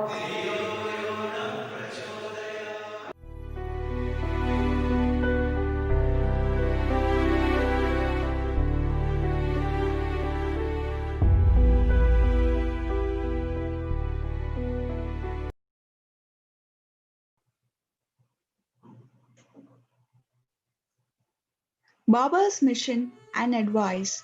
Saint Ramdas in year 1608 till 1681 flourished in the 17th century and fulfilled to great extent his mission of protecting cows and Brahmins against the Yavanas, that is Mohammedans. But within 2 centuries after him, the split between the two communities, Hindus and Mohammedans, widened again, and Sai Baba came to breach the gulf. His constant advice to all was to this effect: Rama, the god of the Hindus, and the Rahim, the god of the Mohammedans, were one and the same. There was not the slightest difference between them. Then why should their devotees and quarrel among themselves? You ignorant folk, children, join hands and bring both the communities together. Act sanely, and thus you will gain your object of national unity. It is not good to dispute and argue. So don't argue, don't emulate others. Always consider your interest and welfare. The Lord will protect you. Yoga, sacrifice, penance, and knowledge are the means to attain God. If you do not succeed in this, by any means, vain is your birth. If anyone does any evil unto you, do not retaliate. If you can do anything, do some good unto other. This, in short, was Sai Baba's advice to all, and this will stand in good stead both in material and spiritual matters. Sai Baba as Sadguru. There are gurus and gurus. There are many so-called gurus who go about from house to house with cymbals and veena in their hands and make a show of their spirituality. They blow mantras into the ears of their disciples and extract money from them. They profess to teach piety and religion to their disciples, but are themselves impious and irreligious. Sai Baba never thought of making the least show of his worth pity. Body consciousness he had none. but he had great love for the disciples. There are two kinds of gurus. First, niyat, that is appointed or fixed, and second, aniyat, that is unappointed or general. The latter, by their advice, develop the good qualities in us, purify our hearts, and set us on the path of salvation. But contact with the former dispels a quality, that is sense of difference, and establishes us in unity by making us realize thou art that. There are various gurus imparting to us various kinds of worldly knowledge, but he who fixes us in our nature, that is self, and carries us beyond the ocean of worldly existence is the Sadguru. Sai Baba was such a Sadguru. His greatness is undescribable. If anybody went to take his darshan, he, without being asked, would give every detail of his past, present, and future life. He saw divinity in all beings. Friends and foes were alike to him. Disinterested and equal balanced, he obliged the evildoers. He was the same in prosperity and adversity. No doubt ever touched him. Though he possessed the human body, he was not in the least attached to his body or house. Though he looked embodied, he was really disembodied, that is, free in this every life. Blessed are the people of Shirdi who worshipped Sai as the God, while eating, drinking, working in their backyards and fields are doing various household works. They always remembered Sai and sang his glory. They knew no other God except Sai. What to speak of the love, the sweetness of the love of the women of Shirdi? They were quite ignorant, but their pure love inspired them to compose poems or songs in their simple rural language. Letters or learning they had none. Still, one can discern real poetry in their simple songs. It is not intelligence, but love that inspires real poetry as such. Real poetry is the manifestation of true love, and this can be seen and appreciated by intelligent listeners.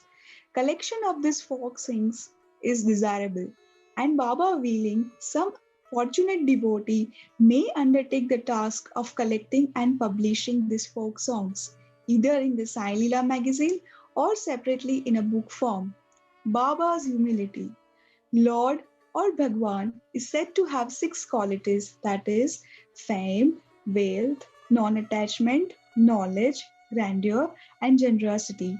Baba had all this in him. He incarnated in flesh for the sake of the bhaktas. Wonderful was his grace and kindness. He drew the devotees to him, or how else one could have known him? For the sake of his bhaktas, Baba spoke such words as the godness of speech dare not utter. Here is a specimen. Baba spoke very humbly as follows: Slave of slaves, I am your debtor. I am satisfied at your darshan. It is a great favor that I saw your feet. I am an insect in your excreta. I consider myself blessed thereby. What humility is this? If anybody would think that by publishing this, any disrespect is shown to Sai, we beg his pardon, and to atone for this, we sing and repeat Baba's name. Though Baba seemed outwardly to enjoy sense objects, he had not the least flavor in them, nor even the consciousness of enjoying them. Though he ate, he had no taste, and though he saw, he never felt any interest in what he saw. Regarding passion, he was as perfect a celibate as Hanuman. He was not attached to anything. He was pure consciousness, the resting place of desire, anger, and other feelings. In short, he was disinterested, free, and perfect. A striking instance may be cited an illustration of this statement. Nanavali. There was in Shirdi a very quaint and a queer fellow by name Nanavali. He looked to Baba's work and affairs. He once approached Baba, who was seated on his gadi, that is seat, and asked him to get up, as he wanted to occupy the same. Baba at once got up and left the seat, which he occupied. After sitting there a while, Nanavali got up and asked Baba to take his seat. Then Baba sat on the seat and Nanavali fell at his feet and then went away. Baba did not show the slightest displeasure in being dictated to and ousted. This Nanavali loved Baba so much that he breathed his last on the 13th day of Baba's taking Mahasamadhi. The easiest path. Hearing the stories of the saints and being in their company, though Sai Baba acted outwardly like an ordinary man, his actions showed extraordinary intelligence and skill. Whatever he did was done for the good of his devotees. He never prescribed any asana, regulation of breathing, or any rites to his bhaktas. Nor did he blow any mantra into their ears. He told them to live off all cleverness and always remember sighing, sighing. If you did that, he said, all your shackles would be removed and you would be free. Sitting between 5 fires, sacrifices, chantings, eightfold yoga are possible for the Brahmins only.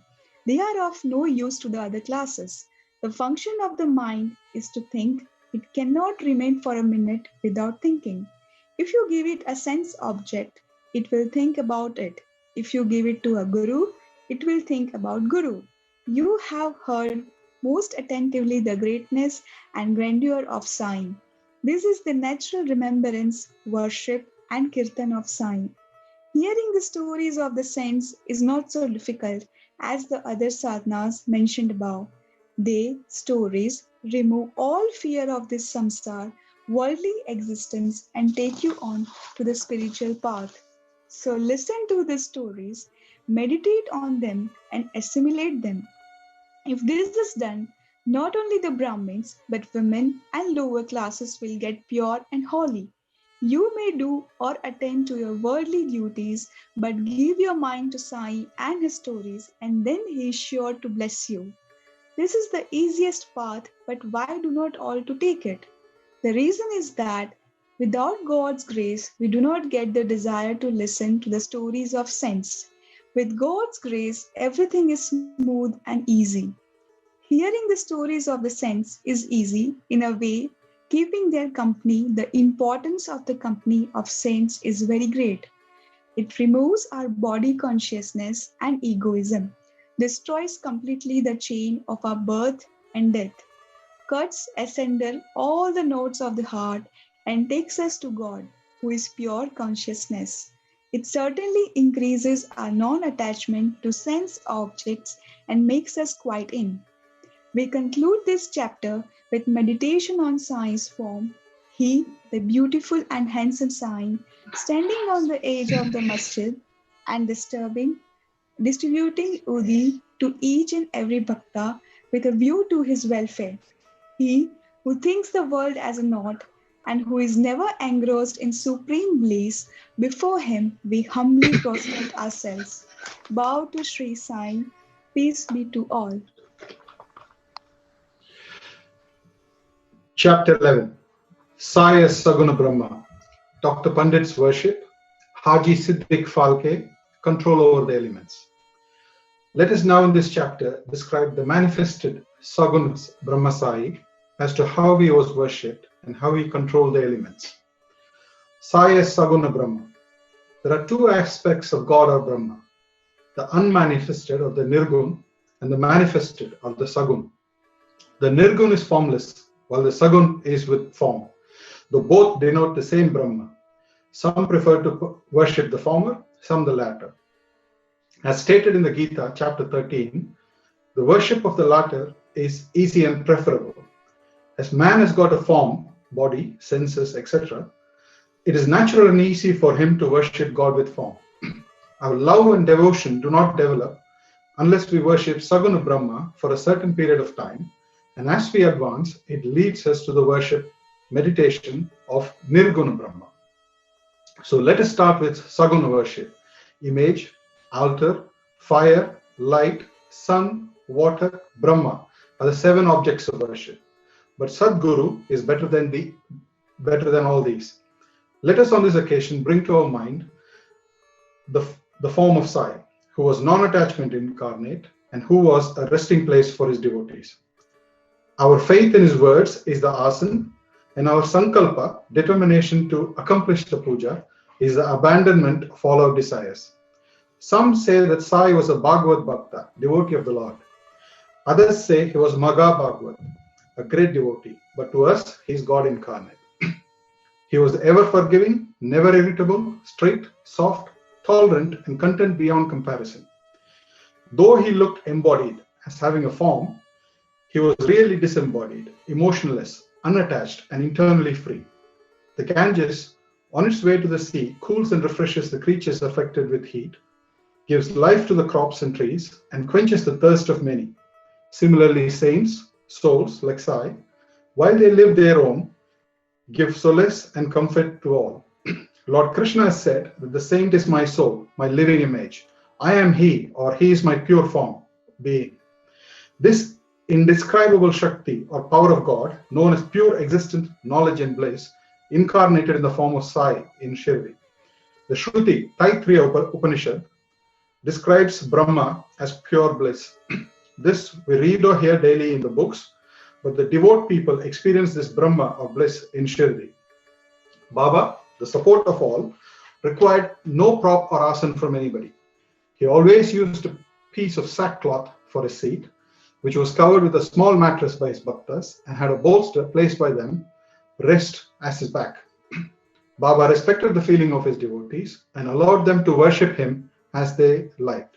Some waved chamar or fans before him, some played on musical instruments, some washed his hand and feet, some others applied scent and chandan, some gave betel nut with leaves, and some others offered naivedya.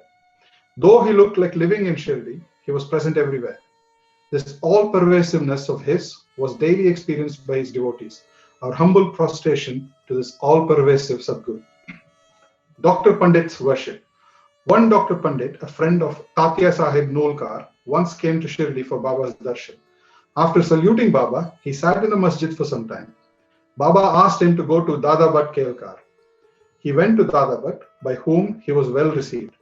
Then Dada Bhatt left his house for puja and Dr. Pandit accompanied him. Dada Bhatt worshipped Baba.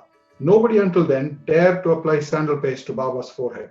Only Mahal Sapati used to apply it to his neck. But this simple-hearted Dr. Pandit took Dada Bhatt's dish containing puja materials and taking sandal paste out of it, drew a tripund or 3 horizontal lines on Baba's forehead. To the surprise of all, Baba kept silent, not uttering a single word.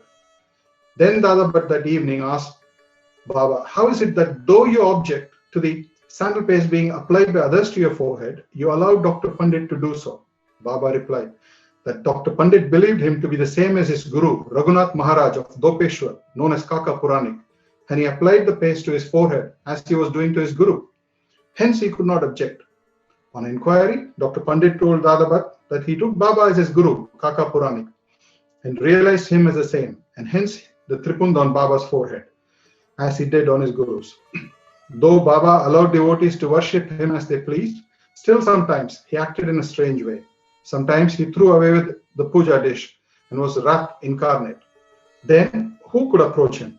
Sometimes he scolded the devotees. At times he looked softer than wax, a statue of peace and forgiveness. Though he seemed to shake with anger and his red eyes rolled round, still he was internally an ocean of affection and motherly love. He would call out his devotees and say that he never knew when he was ever angry with them. If it was possible that mothers could kick their children and see turn back the rivers, he too could neglect the devotees' welfare. That he, the slave of his devotees, always stood by them and responded to them whenever they called upon him, and that he always longed for their love. Haji Siddiq Falke. There was no knowing as to when Baba would accept a devotee. That depended on his will. Siddiq Falke's story is to the point. One Mohammedan gentleman by name Siddiq Falke of Kalyan, after making pilgrimage to Mecca and Medina, came to Shirdi. He lived in the Chavdi facing north and sat in the open courtyard of the masjid.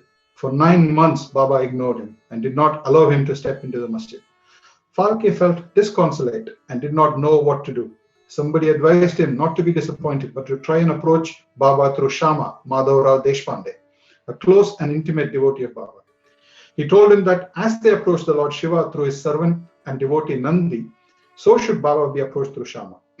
Falke liked the idea and implored Shama to intercede for him. Shama agreed and on a convenient occasion spoke to Baba about him thus: Baba, why don't you allow the old Haji to step into the masjid while so many persons freely come and go after taking your darshan? Why not bless him once? Baba replied, Shama, you are immature to understand things. If the fakir Allah does not allow, what can I do? Without his grace, who will climb into the masjid? Well, go to him and ask him whether he will come to the narrow footpath near the Barwi well. Shama went and returned with an affirmative answer. Again, Baba said to Shama, ask him whether he is willing to pay me the sum of rupees 40,000 in 4 installments. Shama went and returned with the answer that he was willing to pay even 40 lakhs.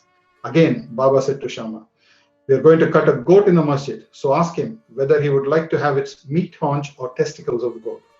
Shama returned with the answer that the Haji would be happy to receive a small crumb from Baba's kolamba, mud pot. Hearing this, Baba got excited and with his hands threw away the earthen jars and kolamba and straightway advanced to the Haji and lifted his kafni up in arms, said, why do you brag and pose yourself as an old Haji? Do you read Quran like this? You're proud of your pilgrimage to Mecca, but you do not know me. Being thus scolded, the Haji was confounded. Baba then went back to the masjid, purchased a basket of mangoes and sent them to the Haji. Then again, Baba went to the Haji and taking out rupees 55 from his pocket, gave them in the Haji's hands. Thenceforth, Baba loved the Haji, invited him for meals, and the Haji thereafter came into the masjid whenever he liked. Baba gave him at times some rupees, and thus the Haji was enrolled in Baba's darbar. Baba's control over the elements. We shall close this chapter after describing 2 incidents showing Baba's control over the elements. 1. Once at evening time, there was a terrible storm in Shirdi. The sky was overcast with thick black clouds. Winds began to blow with great force, clouds roared, and lightning began to flash, and rain started pouring in torrents. In a short time, the whole place was flooded with water. All creatures, birds, bees, and men got terribly frightened, and they all flocked to the masjid for shelter. There are many local deities in Shirdi, but none of them came to their rescue. So they all prayed to Baba, their God, who was fond of their devotion, to intercede and quell the storm. Baba was much moved. He came out and standing at the edge of the masjid, addressed the storm in a loud and thunderous voice. Stop! Stop your fury and be calm. In a few minutes, the rain subsided, the wind ceased to blow, and the storm came to a stop. Then the moon rose in the sky, and people went back home well pleased. Number 2. On another occasion, at noon, the fire in the Duni began to burn brightly. Its flames were seen to be reaching the rafters above. The people who were sitting in the masjid did not know what to do. They dared not ask Baba to pour water or do anything to quench the flames. But Baba soon came to realize what was happening. He took up his satka, short stick, and dashed it against a pillar in front, saying, get down, be calm. At each stroke of the satka, the flames began to slow down. In a few minutes, the Duni became calm and normal. This is our Sai, an incarnation of God.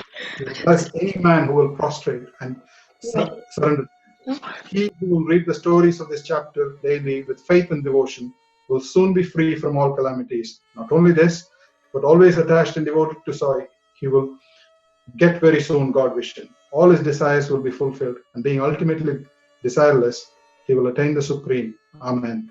Go to Shirdi Sai, peace be to all. Chapter 12 Sai Leelas Experience of Kaka Mahajani Tumal Plida Mrs. Nimonkar Mulay Shastri, a doctor. Now let us see in this chapter how devotees were received and treated by Baba. Saint's Mission. We have seen before that the purpose or object of divine incarnation is to protect the good and destroy the wicked, but the mission of the saints is quite different. To them the good and the wicked are the same. First they feel for the evil doers and set them on the right path. They are like the Agastya to destroy the Bhavasagar, the ocean of worldly existence, or like the sun to the darkness of ignorance. The Lord dwells in the saints. In fact, they are no different from him. Our Sai is one of these, who incarnated for the welfare of the devotees. Supreme in knowledge and surrounded with divine lustre, he loved all beings equally. He was unattached. Foes and friends, kings and paupers were the same to him. Hear his powers.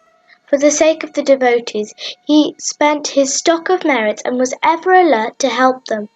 But the devotees could never approach him unless he meant to receive them.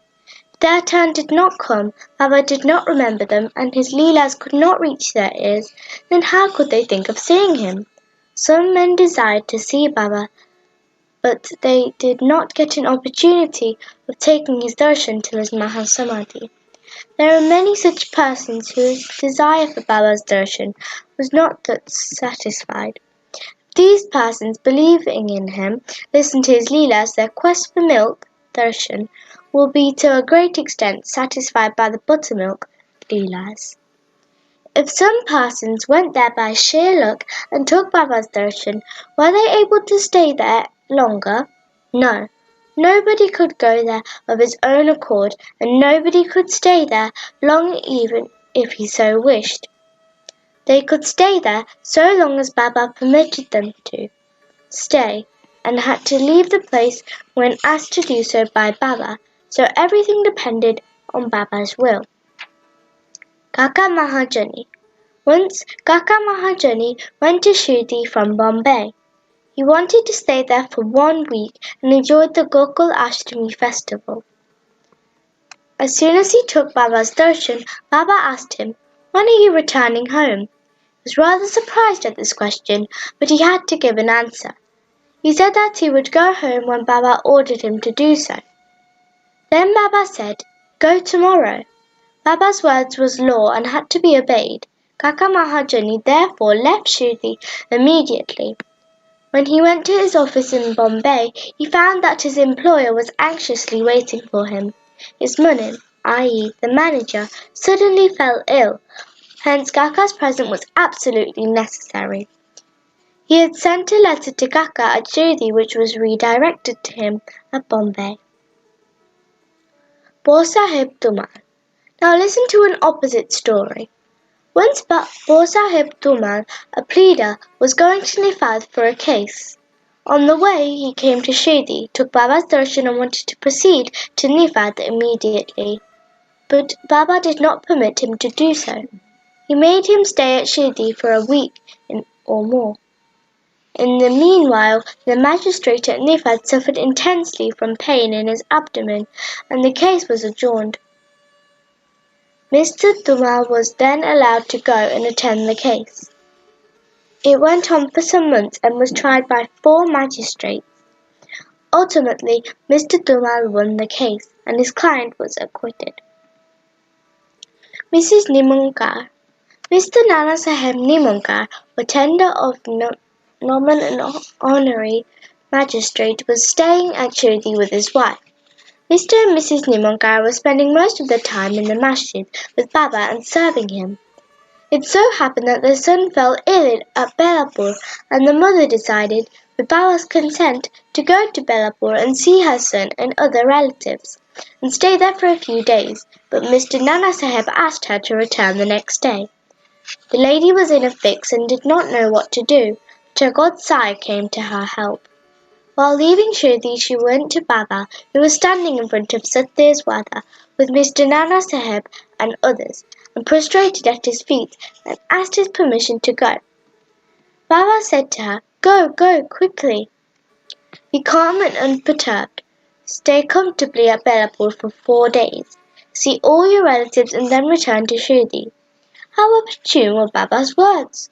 Mr. Nana Saheb's proposal was overruled by Baba's decree. Mulay Shastri of Nasik. An orthodox Agnihotri Brahmin of Nasik by name Mulay Shastri, who had studied the 6 Shastras and was well versed in astrology and palmistry, once came to Shirdi to see Mr. Bapu Saheb Bhuti, the famous millionaire of Nagpur. After seeing him, he and the others went to see Baba in the masjid.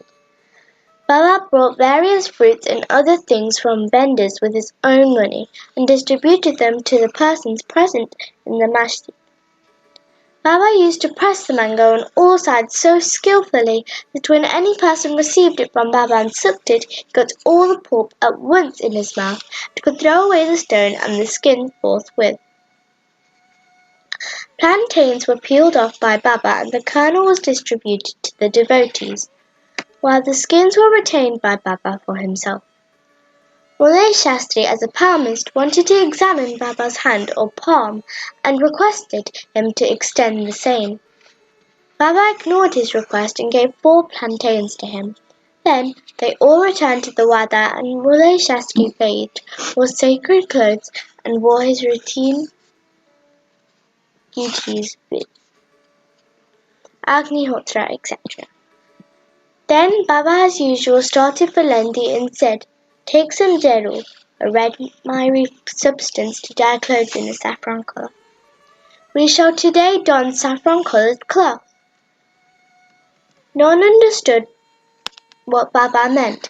Then after some time when Baba returned and preparations for the noon aarti were being made, Babu Sahib Jog asked Mulay Shastri whether he would accompany him for the aarti. He replied that he would see Baba in the afternoon. Very soon Baba sat on his seat, was worshipped by the devotees, and aarti commenced. Then Baba said, "Get some dakshina from the new Nasik Brahmin." Bhuti himself went to get the dakshina, and when he gave Baba's message to Mulay Shastri, he was sorely perplexed. He thought in his mind, "Thus I am a pure Agnihotri Brahmin. Why should I pay dakshina? Baba may be a great saint. I am not his dependent. But as a great saint like Baba was asking for dakshina through a millionaire like Bhuti, he could not refuse." So leaving his routine unfinished, he forthwith started with Bhuti to the masjid. Thinking himself holy and sacred, and the masjid otherwise, he remained to a distance and after joining his palms threw flowers at Baba. Then, lo! All of a sudden he saw no Baba on the seat, but his late Guru Golab Swami there. He was wonderstruck. Could this be a dream? No, it was not, as he was wide awake. But though awake, how could his late Guru Golab be there? He was speechless for some time. He pinched himself and thought again, but could not reconcile the fact of his late Guru Golab being in the masjid. Ultimately, leaving up all doubt, he went up, fell at Guru's feet, and then getting up stood there with folded hands. Other people sang Baba's aarti while Mulay Shastri chanted loudly his Guru's name. Then casting off all pride and caste and ideas about sacredness, he fell flat at Guru's feet and closed his eyes. When he got up and opened his eyes, he saw Baba asking for dakshina. Seeing Baba's blissful form and his inconceivable power, Mulay Shastri forgot himself. He was extremely pleased. His eyes were full of tears of joy. He again saluted Baba and gave the dakshina. He said that his doubt was removed and that all the people, including Mulay Shastri, were much moved, and they realized the meaning of Baba's words. Bring jeru, we shall don saffron-coloured garment. Such is the wonderful leela of Baba. A doctor. Once a Mamatladar came to Shirdi with a doctor friend of his. The doctor said that his deity was Rama and that he would not bow before a Mohammedan, and so he was unwilling to go to Shirdi. The Mamatladar replied that nobody would press him to make a bow, nor would ask him to do so.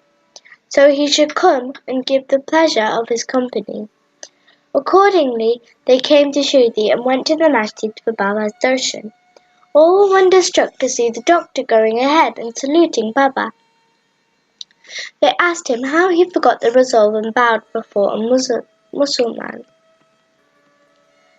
Then the doctor replied that he saw his beloved deity Rama on the seat, and he therefore prostrated himself before him. Then as he was saying this, he saw Baba there again. Being dismayed, he said, "Is this a dream? How could he be a Mohammedan? He is a great yoga sampanna, full of yoga, avatar." Next day he made a vow and began to fast. He absented himself from the masjid, resolving not to go there, until Baba blessed him. 3 days passed, and on the 4th day a close friend of his from Gandish turned up, and with him he went to the masjid for Baba's darshan. After the salutation, Baba asked him whether anybody had gone to call him so that he had come. Hearing this vital question, the doctor was moved. The same night he was blessed by Baba and he experienced the bliss supreme in his sleep. Then he left for his town where he experienced the same state of a fortnight. Thus his devotion to Sai Baba increased manifold. The moral of all these stories mentioned above, especially that of Mulay Shastri, is that we should have firm faith in our Guru and nowhere else. More leelas of Baba will be described in the next chapter. Bow to Shri Sai, peace be to all.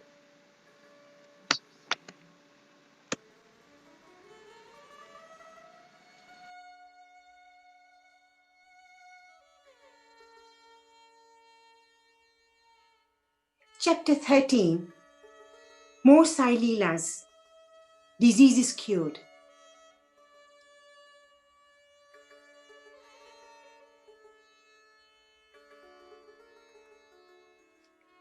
Chapter 13. More Sai Leelas. Disease is cured. 1. Bhimaji Patel. 2. Balashimpe. 3. Bapu Sahib Bhuti. 4. Alande Swami. And 5. Kaka Mahajani. And 6. Dutapan of Harda. The inscrutable power of Maya. Baba's words were always short, pithy, deep, full of meaning, efficient and well-balanced. He was ever content and never cared for anything. He said, though I've become a fakir, have no house or wife, and though leaving off all cares, I have stayed at one place, the inevitable Maya teases me often. Though I forgot myself, I cannot forget her. She always envelops me. This Maya, elusive power of Lord Sri Hari, teases me, God Brahma and others. Then what to speak of a poor fakir like me? Those who take refuge in the Lord will be freed from her clutches with his grace. In such terms, Baba spoke about the power of Maya. Lord Sri Krishna has said to Uddhav in Bhagavad that the saints are his living forms, and see what Baba had said for the welfare of his devotees. Those who are fortunate and whose demerits have vanished, take to my worship. If you always say, Sai, Sai, I shall take you over the 7 seas.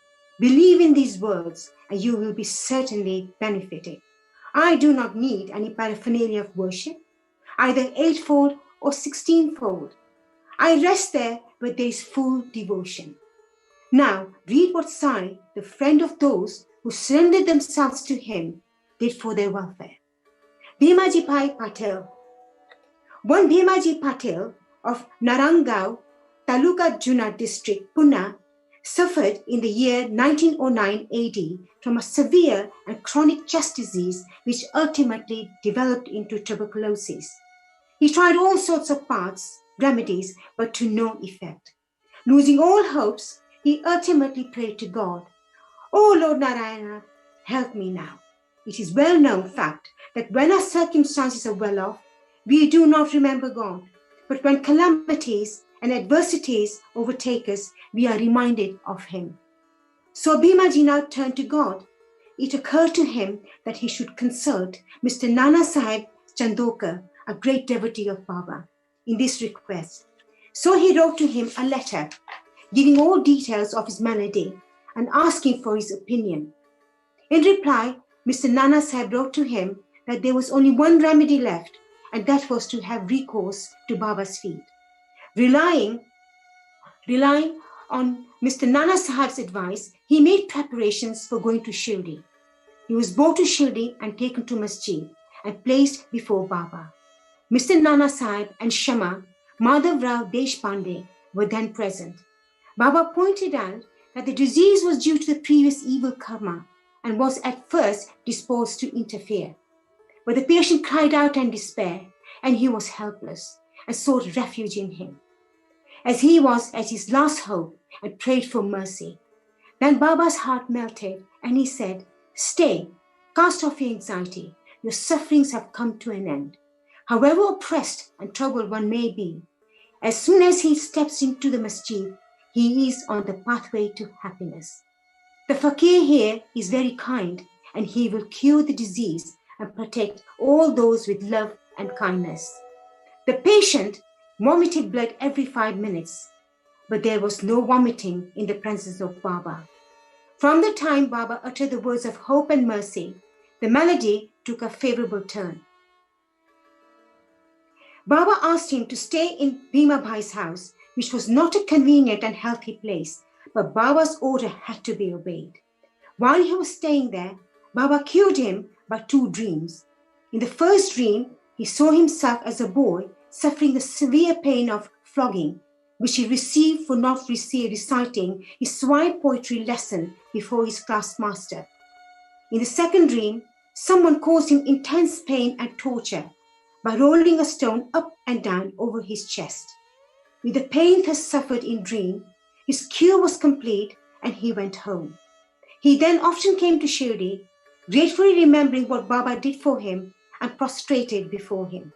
Baba also did not expect anything from devotees, but grateful remembrance, unchanging faith and devotion. People in the Maharashtra always celebrate Satyanarayan Puja in their homes every fortnight or month.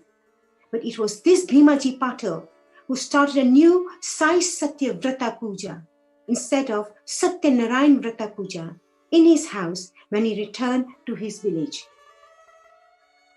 Balapati Shimpi. Another devotee of Baba by name of Bala Ganpat Shimpi suffered much from malignant type of malaria. He tried all sorts of medicines and decoctions, but in vain. The fever did not abate a jot, so he ran to Shirdi and fell at Baba's feet. Baba gave him a strange recipe in this case as follows. Give a black dog some morsels of rice mixed with curds in front of the Lakshmi temple. Baba Shimpi did not know how to execute this recipe, but no sooner he went home, he found rice and curds. After mixing them together, he bought the mixture near the Lakshmi temple when he found a black dog waving its tail. He placed the curds and rice before the dog. The dog ate it, and strange to say, Bala got rid of his malaria.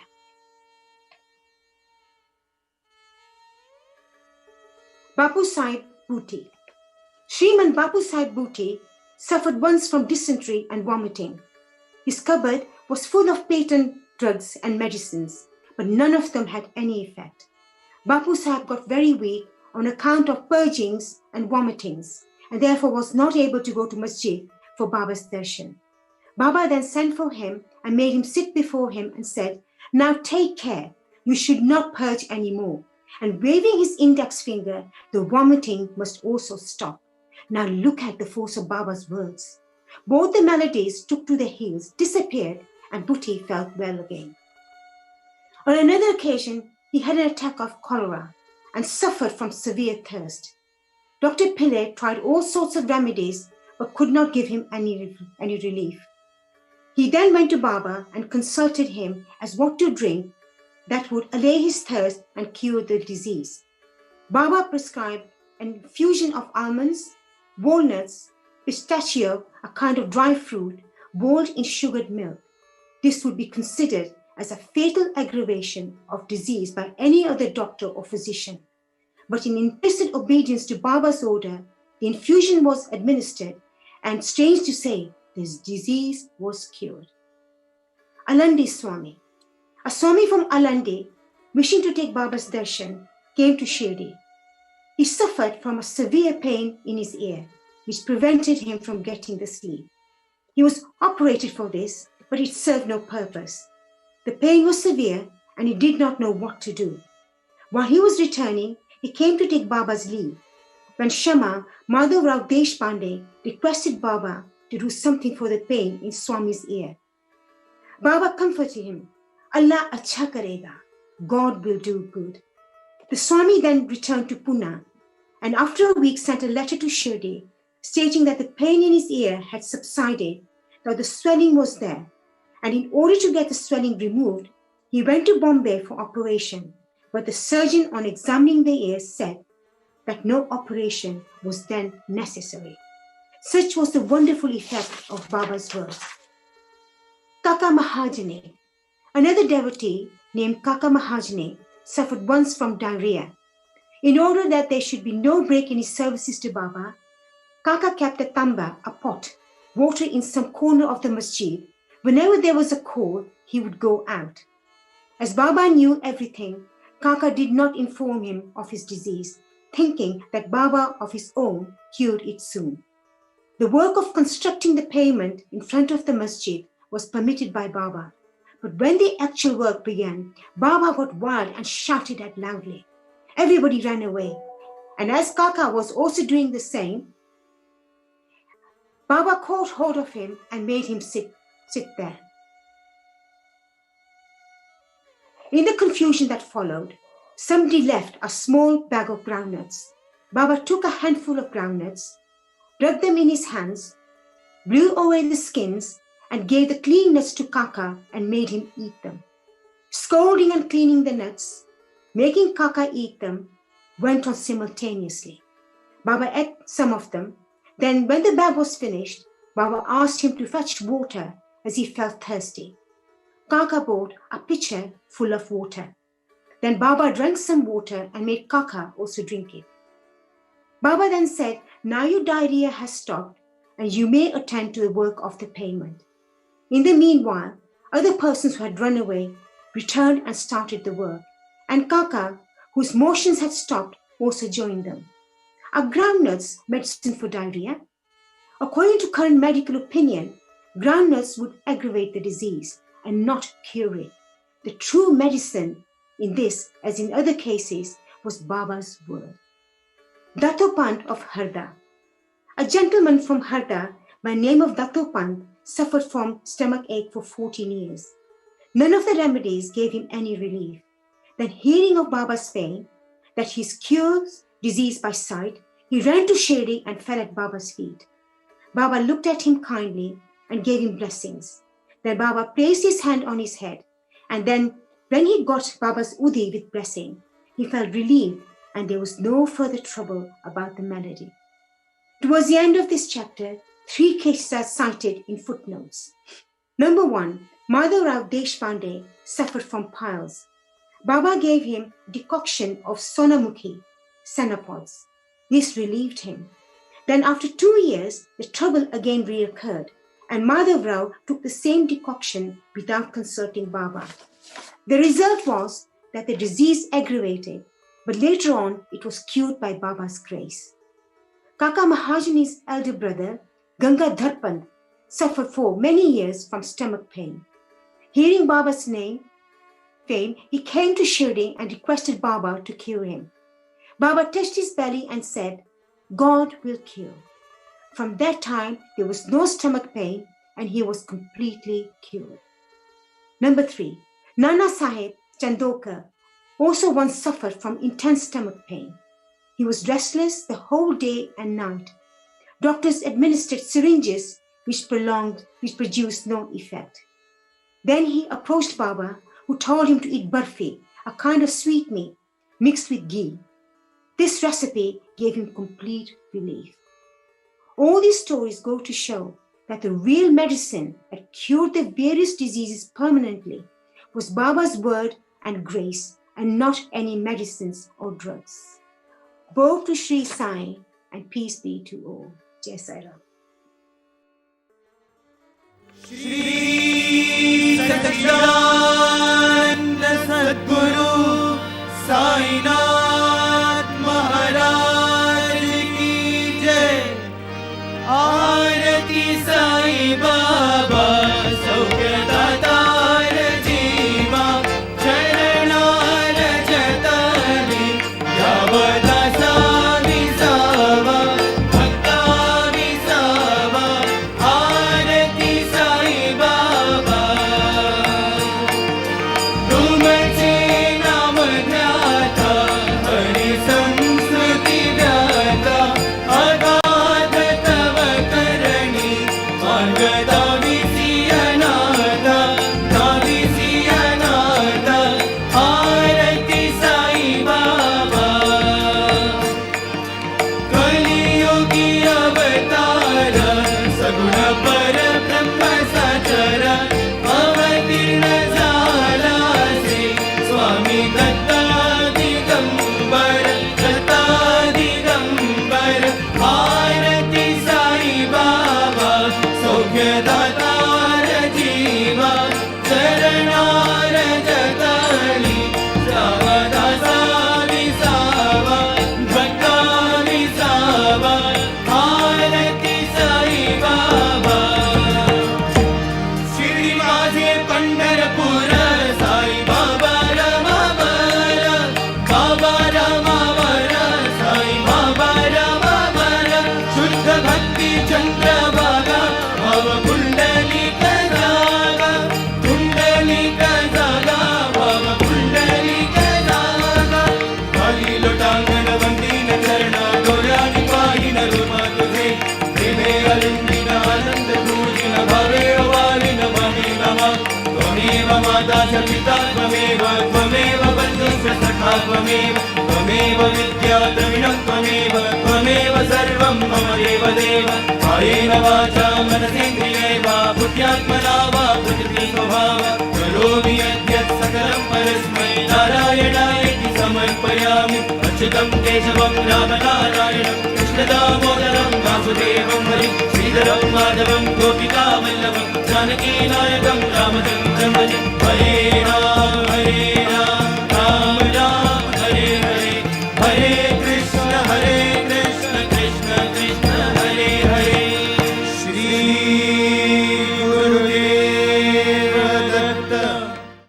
अनंता तुला ते कसे रे स्तवावे अनंता तुला ते कसे रे नमावे अनंता मुखाचा शिरेशेषगाता नमस्कार साष्टांग श्री साईनाथा ऐसा येई बा साई दिगंबरा अक्षय रूपावतारा सर्व हि व्यापक तू श्रुति सारा अनुसया त्रिकुमारा बाबा येई बा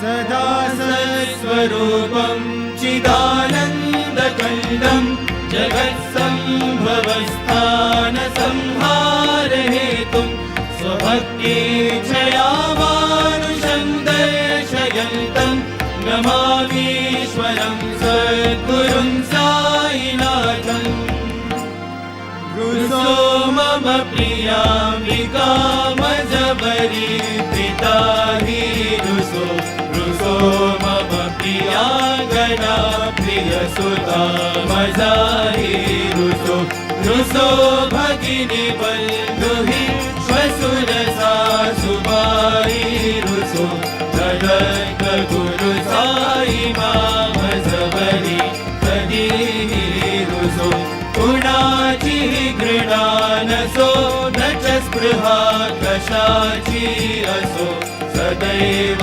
हृदयी वसो मनसि ध्यानि साई वसो मणि प्रणयवो रसो निखिल दृश्य बाबा निसो नदत्त गुरु साई मामुपरिया चनेना रुसो हरि ओम यज्ञेन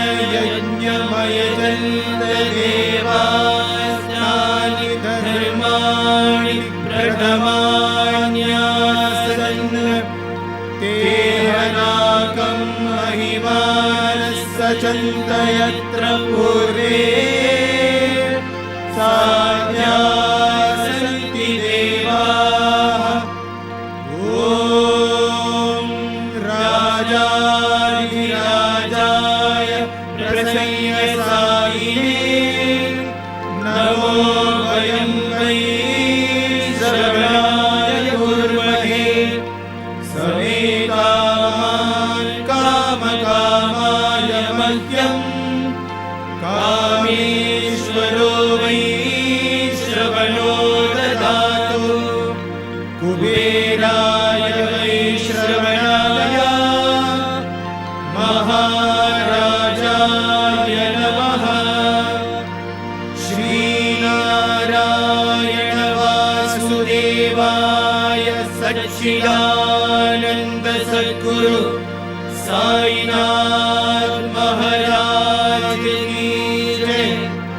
करचरण कृतं वा कायजं कर्मजं वा श्रवणनयनजं वा मानसं वा परायं विहितमविहितं वा सर्वमेतत्क्षमस्व।